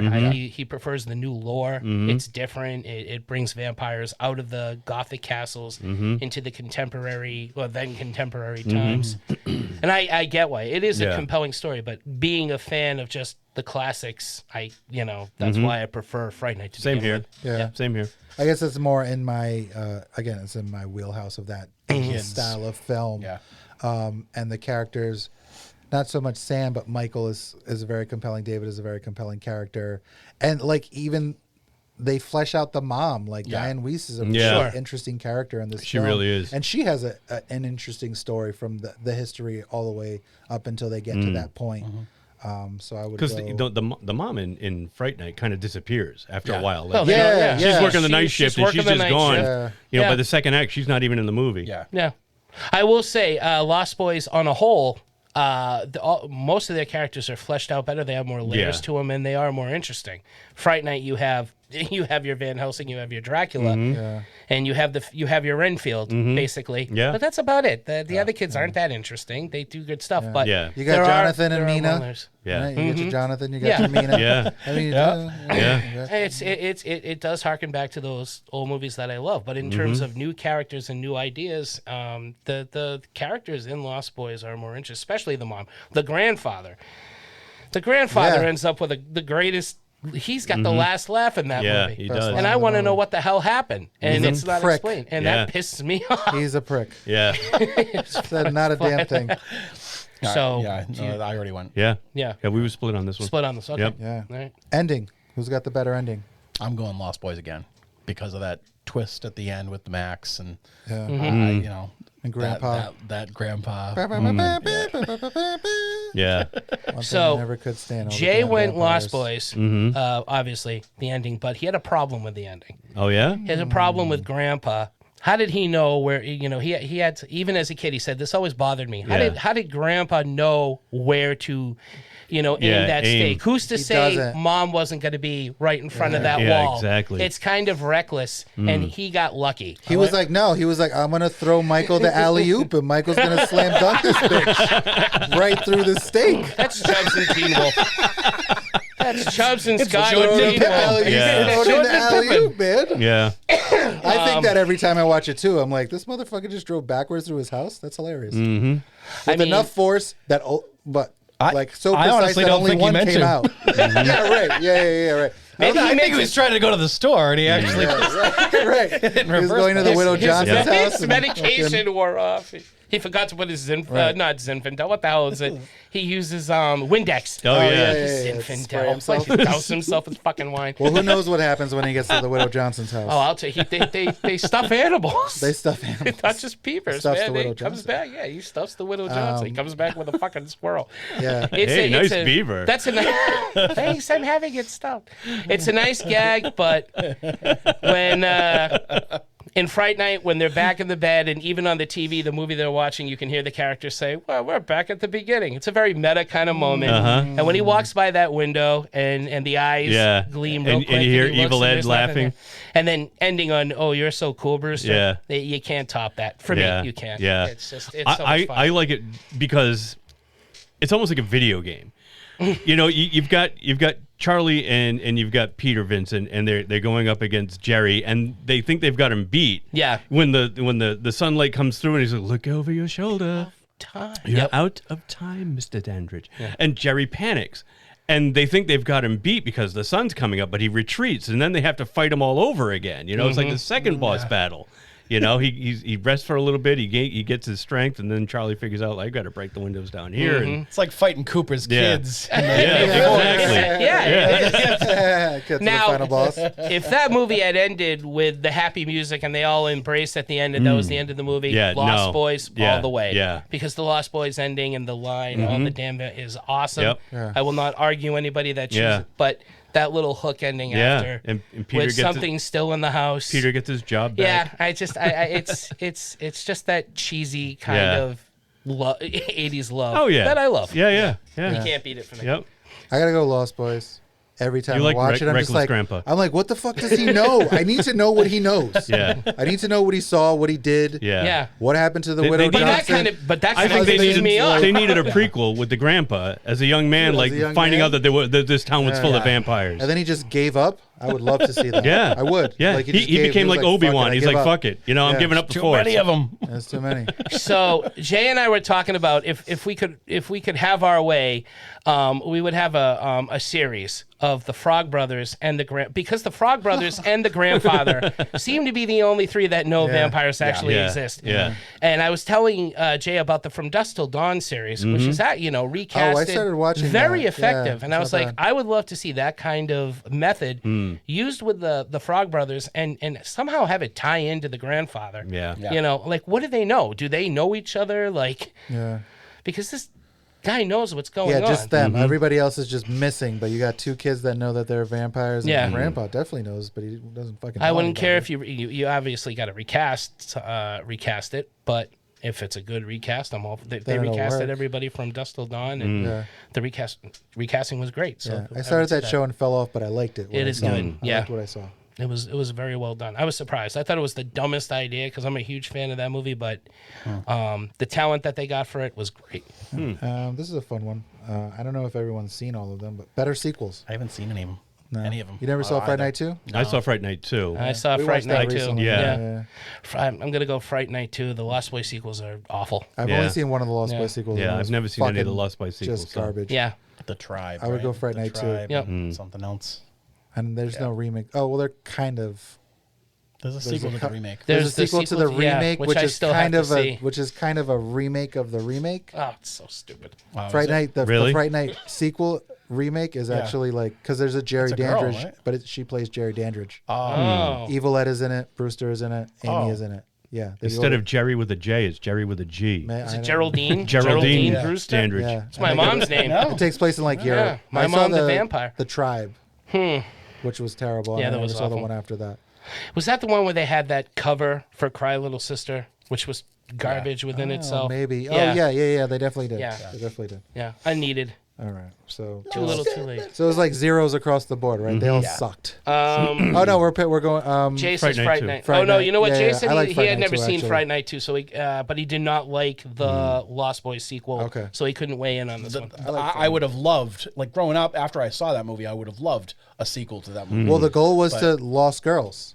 Like David. That's what I had doesn't- heard, David yeah. doesn't die. Yeah. Yep. He comes back and it's the Lost And- Girls, yeah. and the original ending is David doesn't die, and it ends where they pan across and there's this a mural of Max from like the 1900s, Oh, surrounded cool. by children.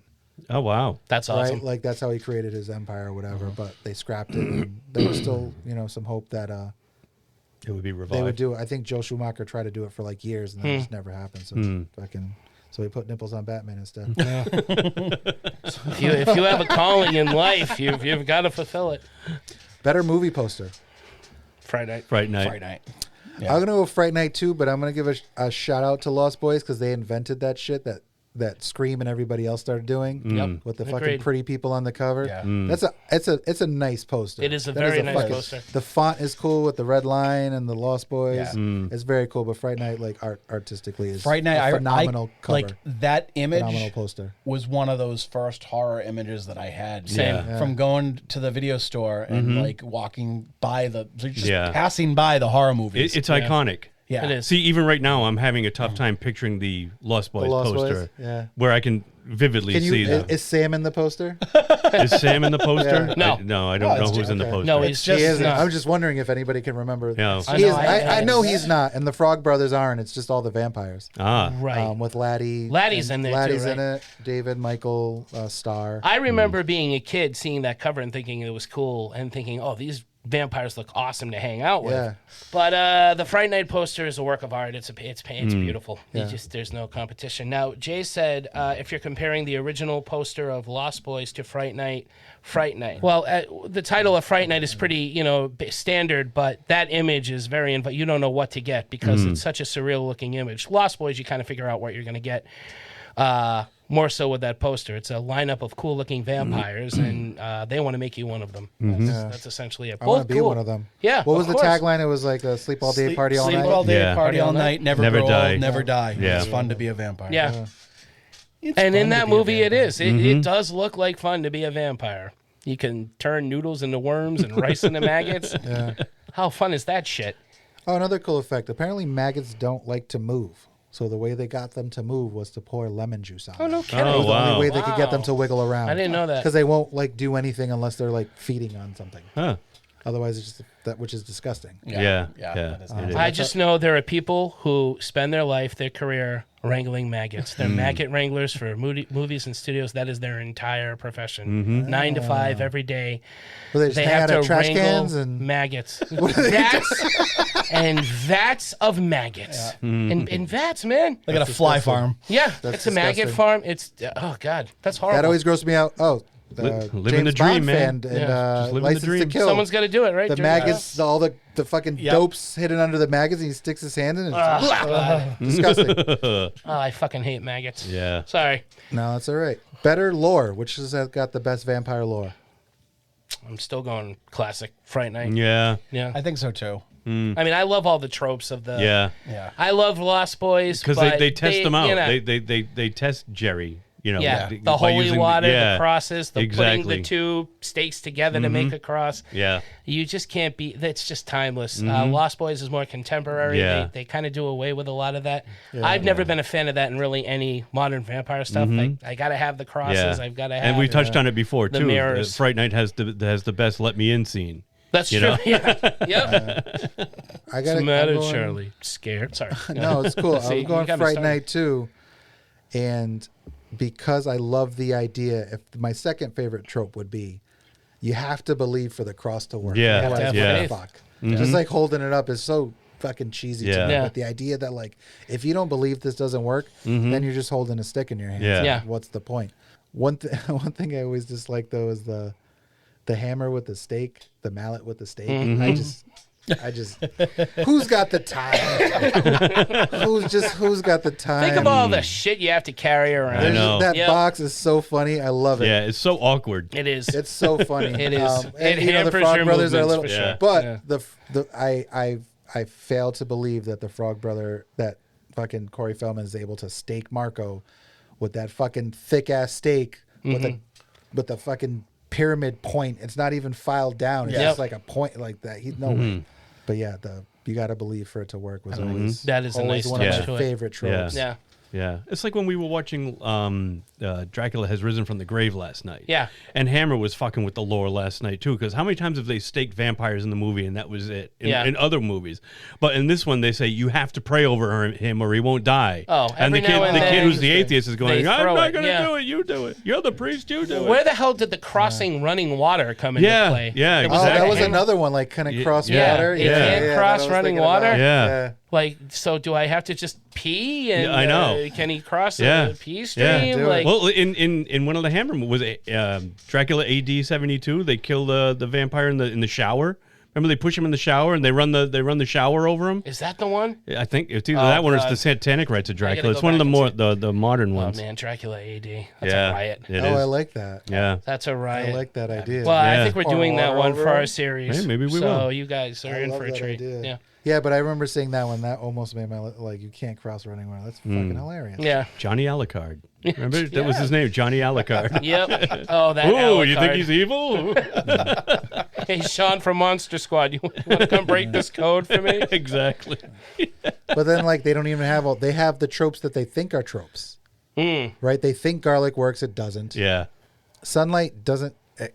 We don't see if it can kill them. Really. Yeah. I guess not a full. That's right, vampire. because he goes to Evil Ed We don't and he see asks it. Evil Ed, "How do you kill vampires?" Oh well. And then he laughs about it. But like that shit kind of it works Well, there. we know the sunlight works on Yeah, but I Jerry mean in toward the end. Lost In Boys, we don't know. we know what garlic happens. definitely doesn't work. Yeah, because he said Yeah. garlic does. Holy water does. Get Holy garlic. water Try does work. holy Links water. of the stuff. Yeah. You know, he gets shot. Death by stereo, I guess, works too.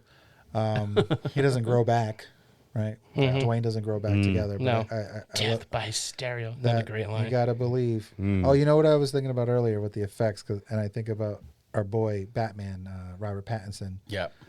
Lost Boys like invented the glitter. That's right. They bleed glitter. It's hilarious. Yeah. They're covered in glitter blood, but it's not even like cheesy. It's kind of fun. It just You're like, makes oh, that blood stand They out. bled Yeah. and then it dried up, and now it's all fucking shiny and glittery. Well, the glamour. It's glamour. Yeah, that's glamour it's rock. glamorous for And sure. the name of the effects woman escapes me, but it was her idea to. She ended up on that show Face Off. I can't remember. Oh, yeah? Oh, really? But, V, right? Yeah. Anyway, Neil. it was V's idea. That's Vince Neil. Yeah. Vince Neil. It was Vince Neil. Were there any others? Yeah, scariest movie. Neither of them never really scared me. Yeah, they were cool, but neither of them really scared me. I mean, the poster for the cover of the box scared me for Fright The Night. cover of Fright the Night, frame yeah. is a scary about. And Yeah. all right, I'm gonna go Fright Night because the Evil Ed scene of him getting staked and transforming back is traumatizing. They didn't really have any of that in Lost Boys Yeah. for me. I felt no sympathy. Yeah. I felt sympathy for Ed at the end, so I'm Yeah. gonna go with Fright Night just for that moment. Yeah. And the stalking of Evil Ed before he got bit. You know, when That he's was- in the yeah, alley. that was cool. That Yeah. was creepy. Yeah. But not so much scary. Yeah. V. Neil is Tense. the V. Neil. V. Hey, Neil. it is You were V. close. Neil. No, I did Not say- Vince. You did but- say that. Yeah, but No, well, I said V first, and I'm like, is it Neil? Neil? And I'm like, no, okay. that's Vince. I just yeah. heard you say Vince Neil. I was thinking Vince Yeah. Neil. Yeah. I'm like, Yeah, but she started the glamour rock stuff. Yeah. So I'm gonna say Fright Night first. Yeah, I don't know. Did you? Fright Nights. Yeah, I Yeah. would go Fright Night too. There are moments in each movie that scare me. Fright Night probably has the most. I mean, the scene where they kill Marco and they're trying to get away from David scares the shit out of me because they're just trapped in that room, and I'm just how are you gonna get out of there? Yeah. But that's probably the scariest scene for me of that film. Yeah. Everything else is just kind of really intense. As a kid, the bonfire scene scared the crap out of me when you finally see David and they go on their tear. That's pretty intense. Or when they're coming to the house and you hear the wind pick up first. There's a little pinwheel. They're trying to get the starts spin, dog. They're dog's trying to get barking. Nanook, and That's pretty scary too. But yeah, the stuff with Jerry following them around is terrifying. Because really, there's no safe place for them. He's always there. Yeah, He's and already been invited always in the house. smiling. He's always there when they go to the basement. And even as a kid, the Evil Ed scene scared me, and even the Amanda Beer scene when you finally see her and her mouth, and terrifying to me. One thing about Jerry Dandridge I noticed the last time we watched this is up until the very end, he is always smiling. He loves what he's doing. And even when he is caught biting that woman's neck and he sees Charlie, there's no sudden reaction. There's no, there's not a little, what's the word I'm looking for? He doesn't jump back or he's not startled. He just looks at him. He's like, yeah, what are you going to do about this? I'm curious. You know what? You can't watch this. And just closes the shade. Yeah. But he never breaks his cool. He never does. Even it's not till the very end when that sun comes up. But up until that point, he thinks he has won. Oh yeah. And I just love that performance. Again, that's why he's my favorite vampire. That confidence that he has. And so confident to the fact that he knows nobody believes Brewster. Yeah. But he does. He gives them an opportunity. Like, if you had just kept your fucking nose out of my business, I just let you be, man. You do you, and I'll do me. In that moment where Charlie could die, that's a great hero moment for Charlie, where he's just like, no, I'm still gonna try to kill you, even though in that moment he could die. He's still like, no, I'm gonna be a hero. I'm gonna kill you. He's got the out. Jerry's just gonna let him be because he's a stupid little kid. But no one's gonna believe him. He is to Jerry Dandridge. He's just a stupid little kid that lives next door. He's really not alarmed until after the vampire test, when he steps on the piece of the mirror and realizes, oh shit, Peter Vincent now knows. He knows. Now there's two. Now I got to be a little more cautious. And even when he's drinking the holy water, he hesitates for a moment. He's like, wait a minute. What if they're playing me? Yeah. Yeah. What if this? No. And he drinks it. Yeah. But oh god, just that's why. Yeah. All those little subtle things about his performance. That's what wins me over. All right, I've gushed enough. So, anything else? No. That wraps it So, up. pretty awesome picks. Yeah. There was a lot more love for Fright Night than I thought there was going to be. Honestly, I mean, it is overall. When I talk to people who have seen this for the first time, generally Lost Boys is preferred more. To many, Fright Night kind of, I'm not going to say it doesn't hold up, but it is considered more cheesy to a lot of people who've seen it. It's Lost Boys is more hammy cult. It that is cult following. It's a rock and roll kind of Yeah. movie, and Yeah. it's timeless, and it's you know. Well, it has that second Look. generation Brat Pack, right? Like those Absolutely. Flatliners guys that were like Yeah. coming in after Emilio and everybody else. Yeah. It was like this newer, younger, you know, hotter group of people that were coming in. Rightfully You so. know? So I But think it has also, but also, Fright Night kind of did it first, which is something I always go for the one that takes the tries to do it first. Again, same reason why I like The Howling. It's the first one to step into the modern werewolf template. And You're saying that it modernized vampires first, or that it brought, came like, along a and tried to cool- bring the vampire back in a modern time where, again, the genre is run by slashers. There's a new audience that are into practical effects. They're not scared of Dracula. They're not scared of the Wolfman. So to bring back a vampire movie and try to make it passable, that's a ballsy thing to do back then. Yeah. And Tom Holland did it first. Yeah. It's a love letter to his generation. He said, I want to see Dracula again. I want to see the Hammer films again. Both movies made vampires hip again. Oh, totally. Yeah. They're both very meta, and They- they're I think they weren't Lost stuck in the Boys Victorian was more age. mainstream though. Yeah. Oh yeah. You know? I agree. Like I don't think Right. a lot more.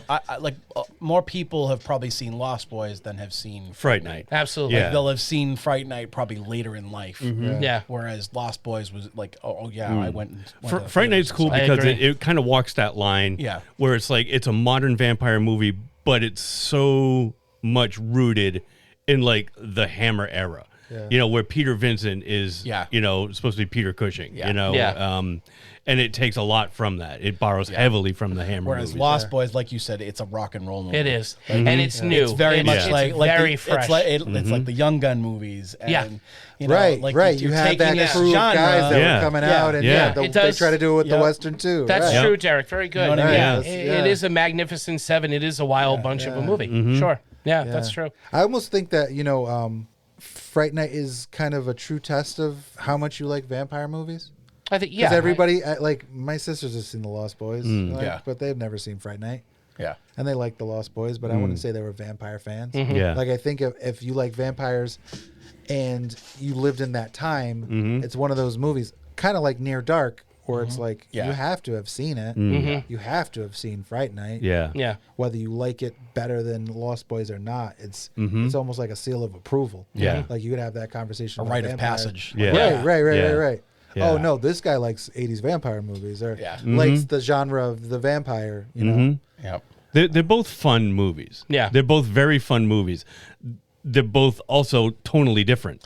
Yeah, that's They what are. I was just thinking that. Yeah. Tone of them. But as far as like it's a great double bill. You've got two fun modern vampire movies from the late 80s. Yeah. You can't go wrong. It's a great 1-2 punch. Well, if they have anything in common, they both feature a vampire jumping through glass 3 times. Yeah. Shot. Sheriff Yeah. Andrew does it, and I believe David does it. Yeah. Yeah. Oh, so wow, okay. that's what ties those two together. There you go. Mark's done it. Wow. But Degrees of Kevin Bacon. Shoot the glass. Shoot. Yeah, Hans Gruber jumped through glass 3 times. Carl. No, it's terrible. Look at that, Carl. There you go. Yeah. There you go. Now I have a vampire kit. Ho. Hello, Charlie. Were you afraid I would come in without being invited? You're right. You're quite right. No, it's okay. Dr. Evil there. Yeah, you're Rick Moranis The events support. of my youth were quite inconsequential, really. All right, we got to wrap this up, man. Awesome show. Anything making our geek flag fly before Absolutely. we Absolutely, yeah. All right, what do we got? So I 2 things. One, I mentioned it earlier. A while ago, Tito had recommended a show called Misfits. It's a British show about kids that these kids get powers. They're part of they're doing a work program. They're on like probation. And this big storm comes and them as well as other people, whoever is in the vicinity, gets powers. And it's got I forget the kid's name, but the actor who plays Klaus in Umbrella Academy and the guy who plays Ramsay Bolton on Game of Thrones, they're both in it, and it is fantastic. Like Tito's recommendation is 100%. A+. I love it. I can't stop watching it. I'm already on season 3. I haven't gone to bed before midnight. Robert Sheehan. Yep. Ewan Rowan. Yes. Is, Simon. And So I'm digging that. And I saw the trailer for Andor. And at first I was not like looking forward to this at all. But the trailer looks awesome. And it's more of a story about the birth of the rebellion. It's not. I was thinking it was just going to be about him, and it was going to be like okay, he's just a minor character in Rogue One. That's what I want to see, though. I haven't seen the trailer, but I want. Rogue One is my favorite new Star Wars movie. Oh no, it's awesome because there's all you know is that these people died doing this one thing, and then they just gave you this whole story. I want to see characters that I don't know. Yeah, I'm almost like kind of tired of seeing. There's characters gonna, that I mean, do know. and it looks like we're gonna get lots of characters we don't know, but they've also brought back characters like that are good, like kind of low level, like like kind of under the radar characters that exist. So this is happening after. This is happening before, It's before New Hope. Yep, it's the very birth of the rebellion. Okay. It's him going undercover. Like he is recruited and he goes undercover to be to work for the Empire, and it's like the build up throughout the trailer is they're talking about how the Empire is slowly like strangling.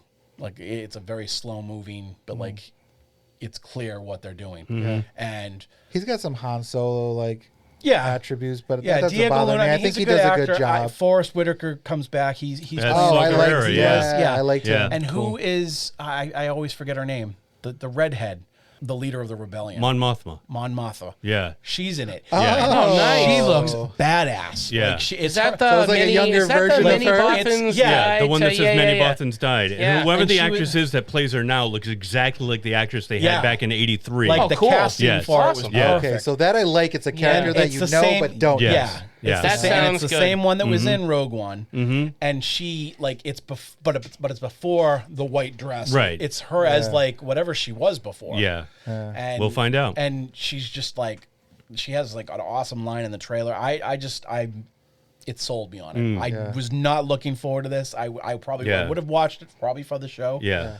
But now I'm like, oh, this is going to be awesome. Yeah, and like I said last week, this Andor series is supposed to have about 20-something episodes. Yeah. It's supposed to have more episodes than that. Yeah. Cool. As long as we don't see young Luke or Leia running around. This is before Luke and Leia. Fine. It's before all of Yeah. it. Before everything. Yeah. Good. Yeah, that's All the right, stuff let's I do it. like. Those smaller stories that they're. Yeah. it's interesting. I'd like to see what more did of that happen as to well. the guys who stole the plans? Yeah. And then they tell you that story, and it's like, okay, that's an interesting character. How do What they make the happened blue before milk? that? That's what I want to know. Right, how do they Where make- does the blue milk come Exactly. from? Like seeing From the those blue cow. seeing that Bantha Rogue milk? One team. Like what is it? They Like mil- that's they one milk thing, those- but like I like just the idea of seeing like what the transition was from whatever it was becoming the Empire.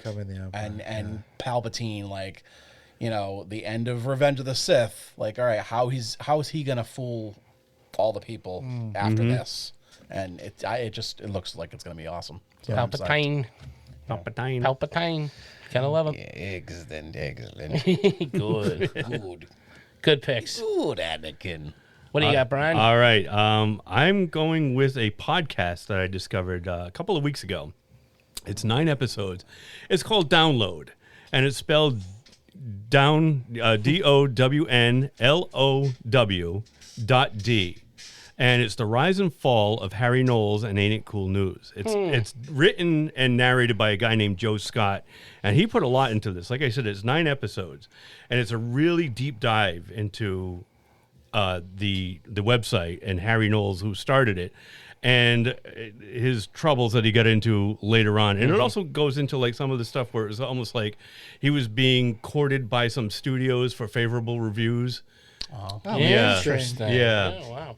Yeah, it goes into that. Well, like, I mean, there like, was a while he was he was popping up in movies all the time. Dimension, and We saw him in the we faculty. saw him in Faculty last Yeah. week. Yeah, How the hell? holy How the shit. hell did they get that slug in his tiny He's little ears? he's good friends with who's the director of that one?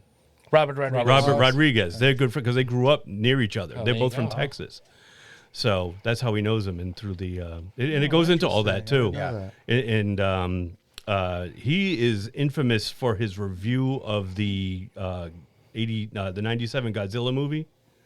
You know, the one with Matthew Broderick? Yeah. He gushed about that fucking movie, saying it was the best fucking thing he'd ever seen. When they trip on the basketballs? And and everybody says it was because he was like courted by the studio. Like, they flew him out, and then he like came out with like 3 or 4 other reviews after that saying, oh, you know, it really wasn't as good, you know, that kind of thing. But the original review, there's nowhere to be found on the internet anymore. Really? Like people skewered him for this freaking review that's awesome. of I gotta hear Godzilla. this. Yeah, it's really, really interesting. I hate critics. I love when they get caught with their pants down, man. And not only metaphorically, Well, but yeah. that's another thing that they go into. He's had his trouble Literally. later on. Literally. So like his sister took over Ain't It Cool News, and they said that Harry wouldn't have any part in it, but he was still writing reviews under an assumed name. They suspected, and it just became a big mess.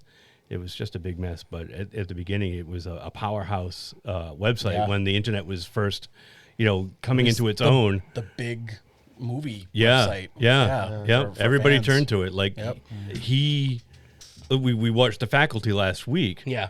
And he was the one who told Frodo there with the Elijah Wood that Peter Jackson, he knew that Peter Jackson was working on a Lord of the Rings movie, and he was one that pushed Elijah to audition. Oh. Because at first Peter Jackson was only looking for either English or Australian actors. Yeah.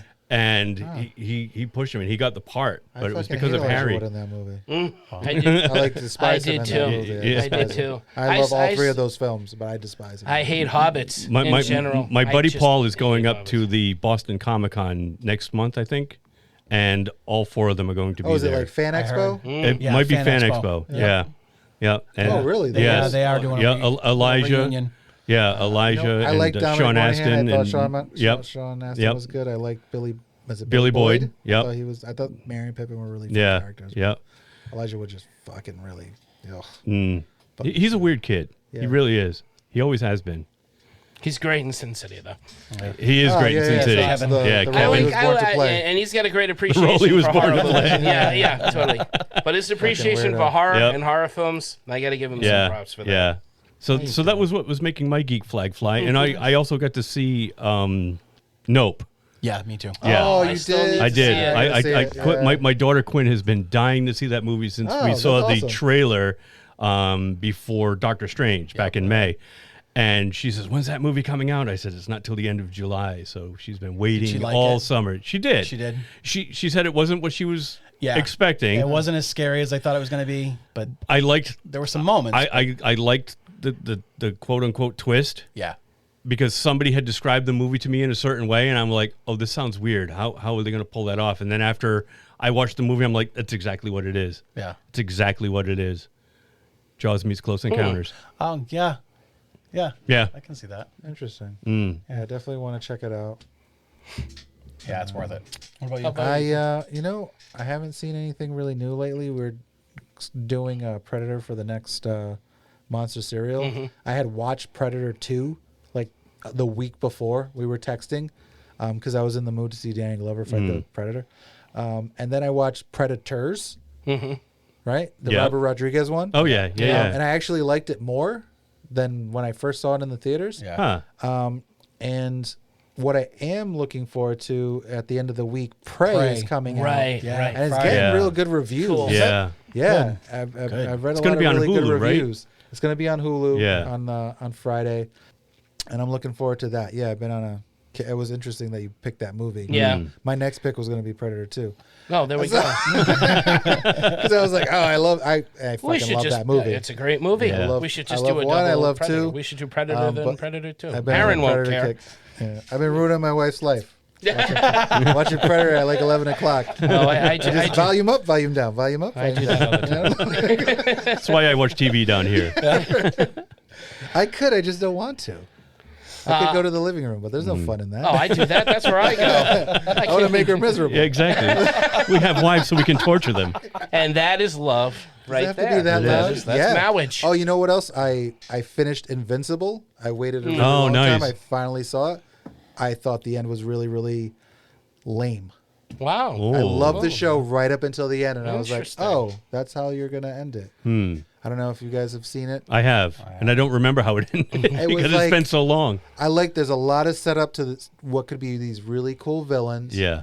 And then you get the story at the end, you kind of find out what it is, and then it's just kind of like, oh, okay. I mean, there's going to be a season 2, but like that's how it goes. That's how you're going to get there. This dude just it really let me down because I was really get back into it. I was really liking the show to the end. No, I was really liking it right up until the end. There's so much. I jumped. Yeah, there really is. It's got a great like voice cast. It does. J.K. Simmons. Yeah, tons of people. He's fantastic, and it does. It has that like The Boys kind of feel to it. Well, it's done by The Boys, isn't it? Well, Seth Rogen is an executive producer. Is the same? Right. Yeah. Didn't he do Is it Preacher, Rogen too? and Evans? Is it Evans? Did Rogen and Evans? I know Rogen did. Was Evans involved in Preacher? Yeah. As well. Yeah, they both did Preacher too. Yeah, I love that show. Yeah, me too. I wish that was still on. Yeah, Humperdoo. It was really, really fun, and I was like Misfits. I was just like watching it every night. I was like, this show is so fun. I didn't think I would like it, and then I got to the end, and it bummed me out. So I don't know why I brought it up because it's not making my geek fun. Mark, what about you? It was flying, and then it went left. For a second I was like, oh, I watched Invincible, and I didn't love it. We're all. Just very quickly, I'm going to give a shout out to a friend of mine, Sonic Varadian. She is what a great name. Yes, that's this is the book that classic, you did. classic, classic Armenian. My Armenian buddy, Sonic Varadian. I've known her for many years. You can always tell an Armenian because their last name rhymes with Armenian. Absolutely. Does she know Dean? You met her. You met her at Rubber Chicken Comics during Werewolf with the Chainsaw signing. Remember, we were over in the corner talking to two girls. Oh yes, whatever. Yeah, yes. So she just finished her book. It's on Amazon. It's called Within Fire. It's a young adult fantasy superhero. Oh, I saw the cover for this. And she was kind enough to commission me to do the cover for it. First book cover I ever did. She went out of her way to promote the cover. So, of course, I got to give her a shout out. Absolutely. Check the book out. I'm ordering my copy. I still haven't yet. Sorry. Bills, but Sonic, you know me. I'll get to it.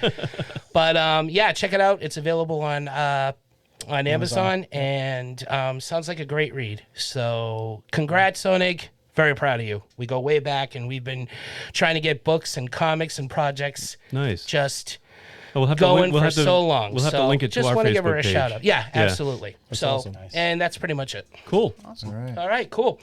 All right, guys, thank you very much for listening. No. Okay, sorry. Were you saying something? I'm sorry. Did I cut in? I just took a breath. Taking a breath. I thought Derek had more to say. All right, no, Derek's taking a breath. We're all going to take a breath and take our leave of you for the night.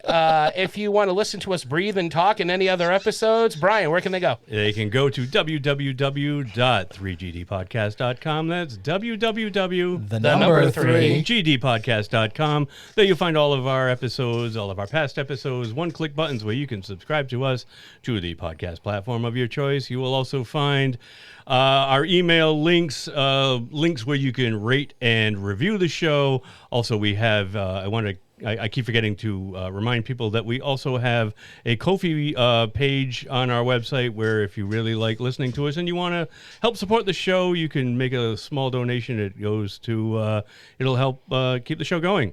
Because like I said, podcasting ain't cheap. No, it ain't. And pimping ain't easy. And pimping ain't easy. Yep. We do medium pimping. And don't forget, you can also check me and Tito on our show Monster Serial, along with Aaron Leidecker, where we discuss all things pretty much 80s and late 70s, early 90s, mostly 80s stuff. So check us out. We're on... I don't know what streaming. We're on what Aaron says we are. Yeah, not as many as this show, not as many as this one. We're out there. We're out there. Oh, you're out there already. Stay tuned because in the ether. And stay tuned because Three Geeky Dads has its first Escape Pods, its spin-off show with yours truly and Dean Kaluzdian. We've had him as a guest many times before. Friend of the show. Friend of the show. Yes.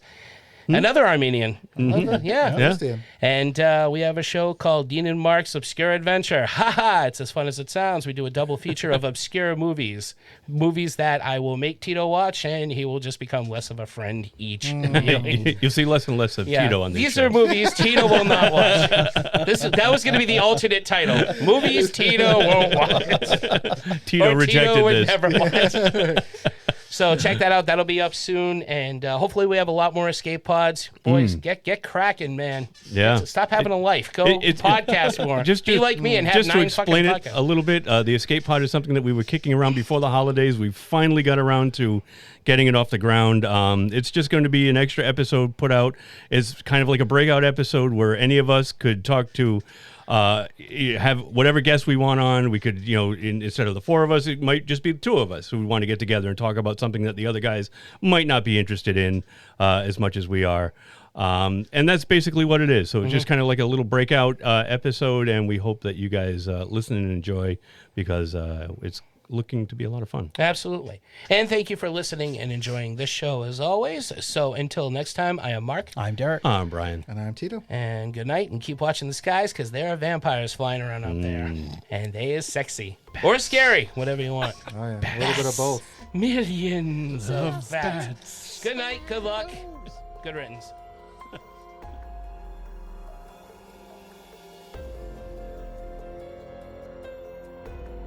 This is not my script.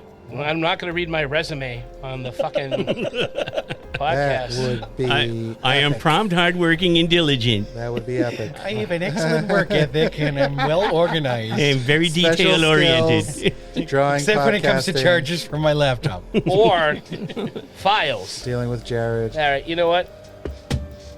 You gonna wing it? Working without the net. Ooh, how is she? She said that's good. There's the joke. There's the joke right there. Okay. Guys, tonight I'm working without a net. How is she? How is she? Okay, cool. Okay. There we go. Who's gonna say how is she? Not All- me. Right? We all are. At the same Yeah. time? Yeah. We're fucked.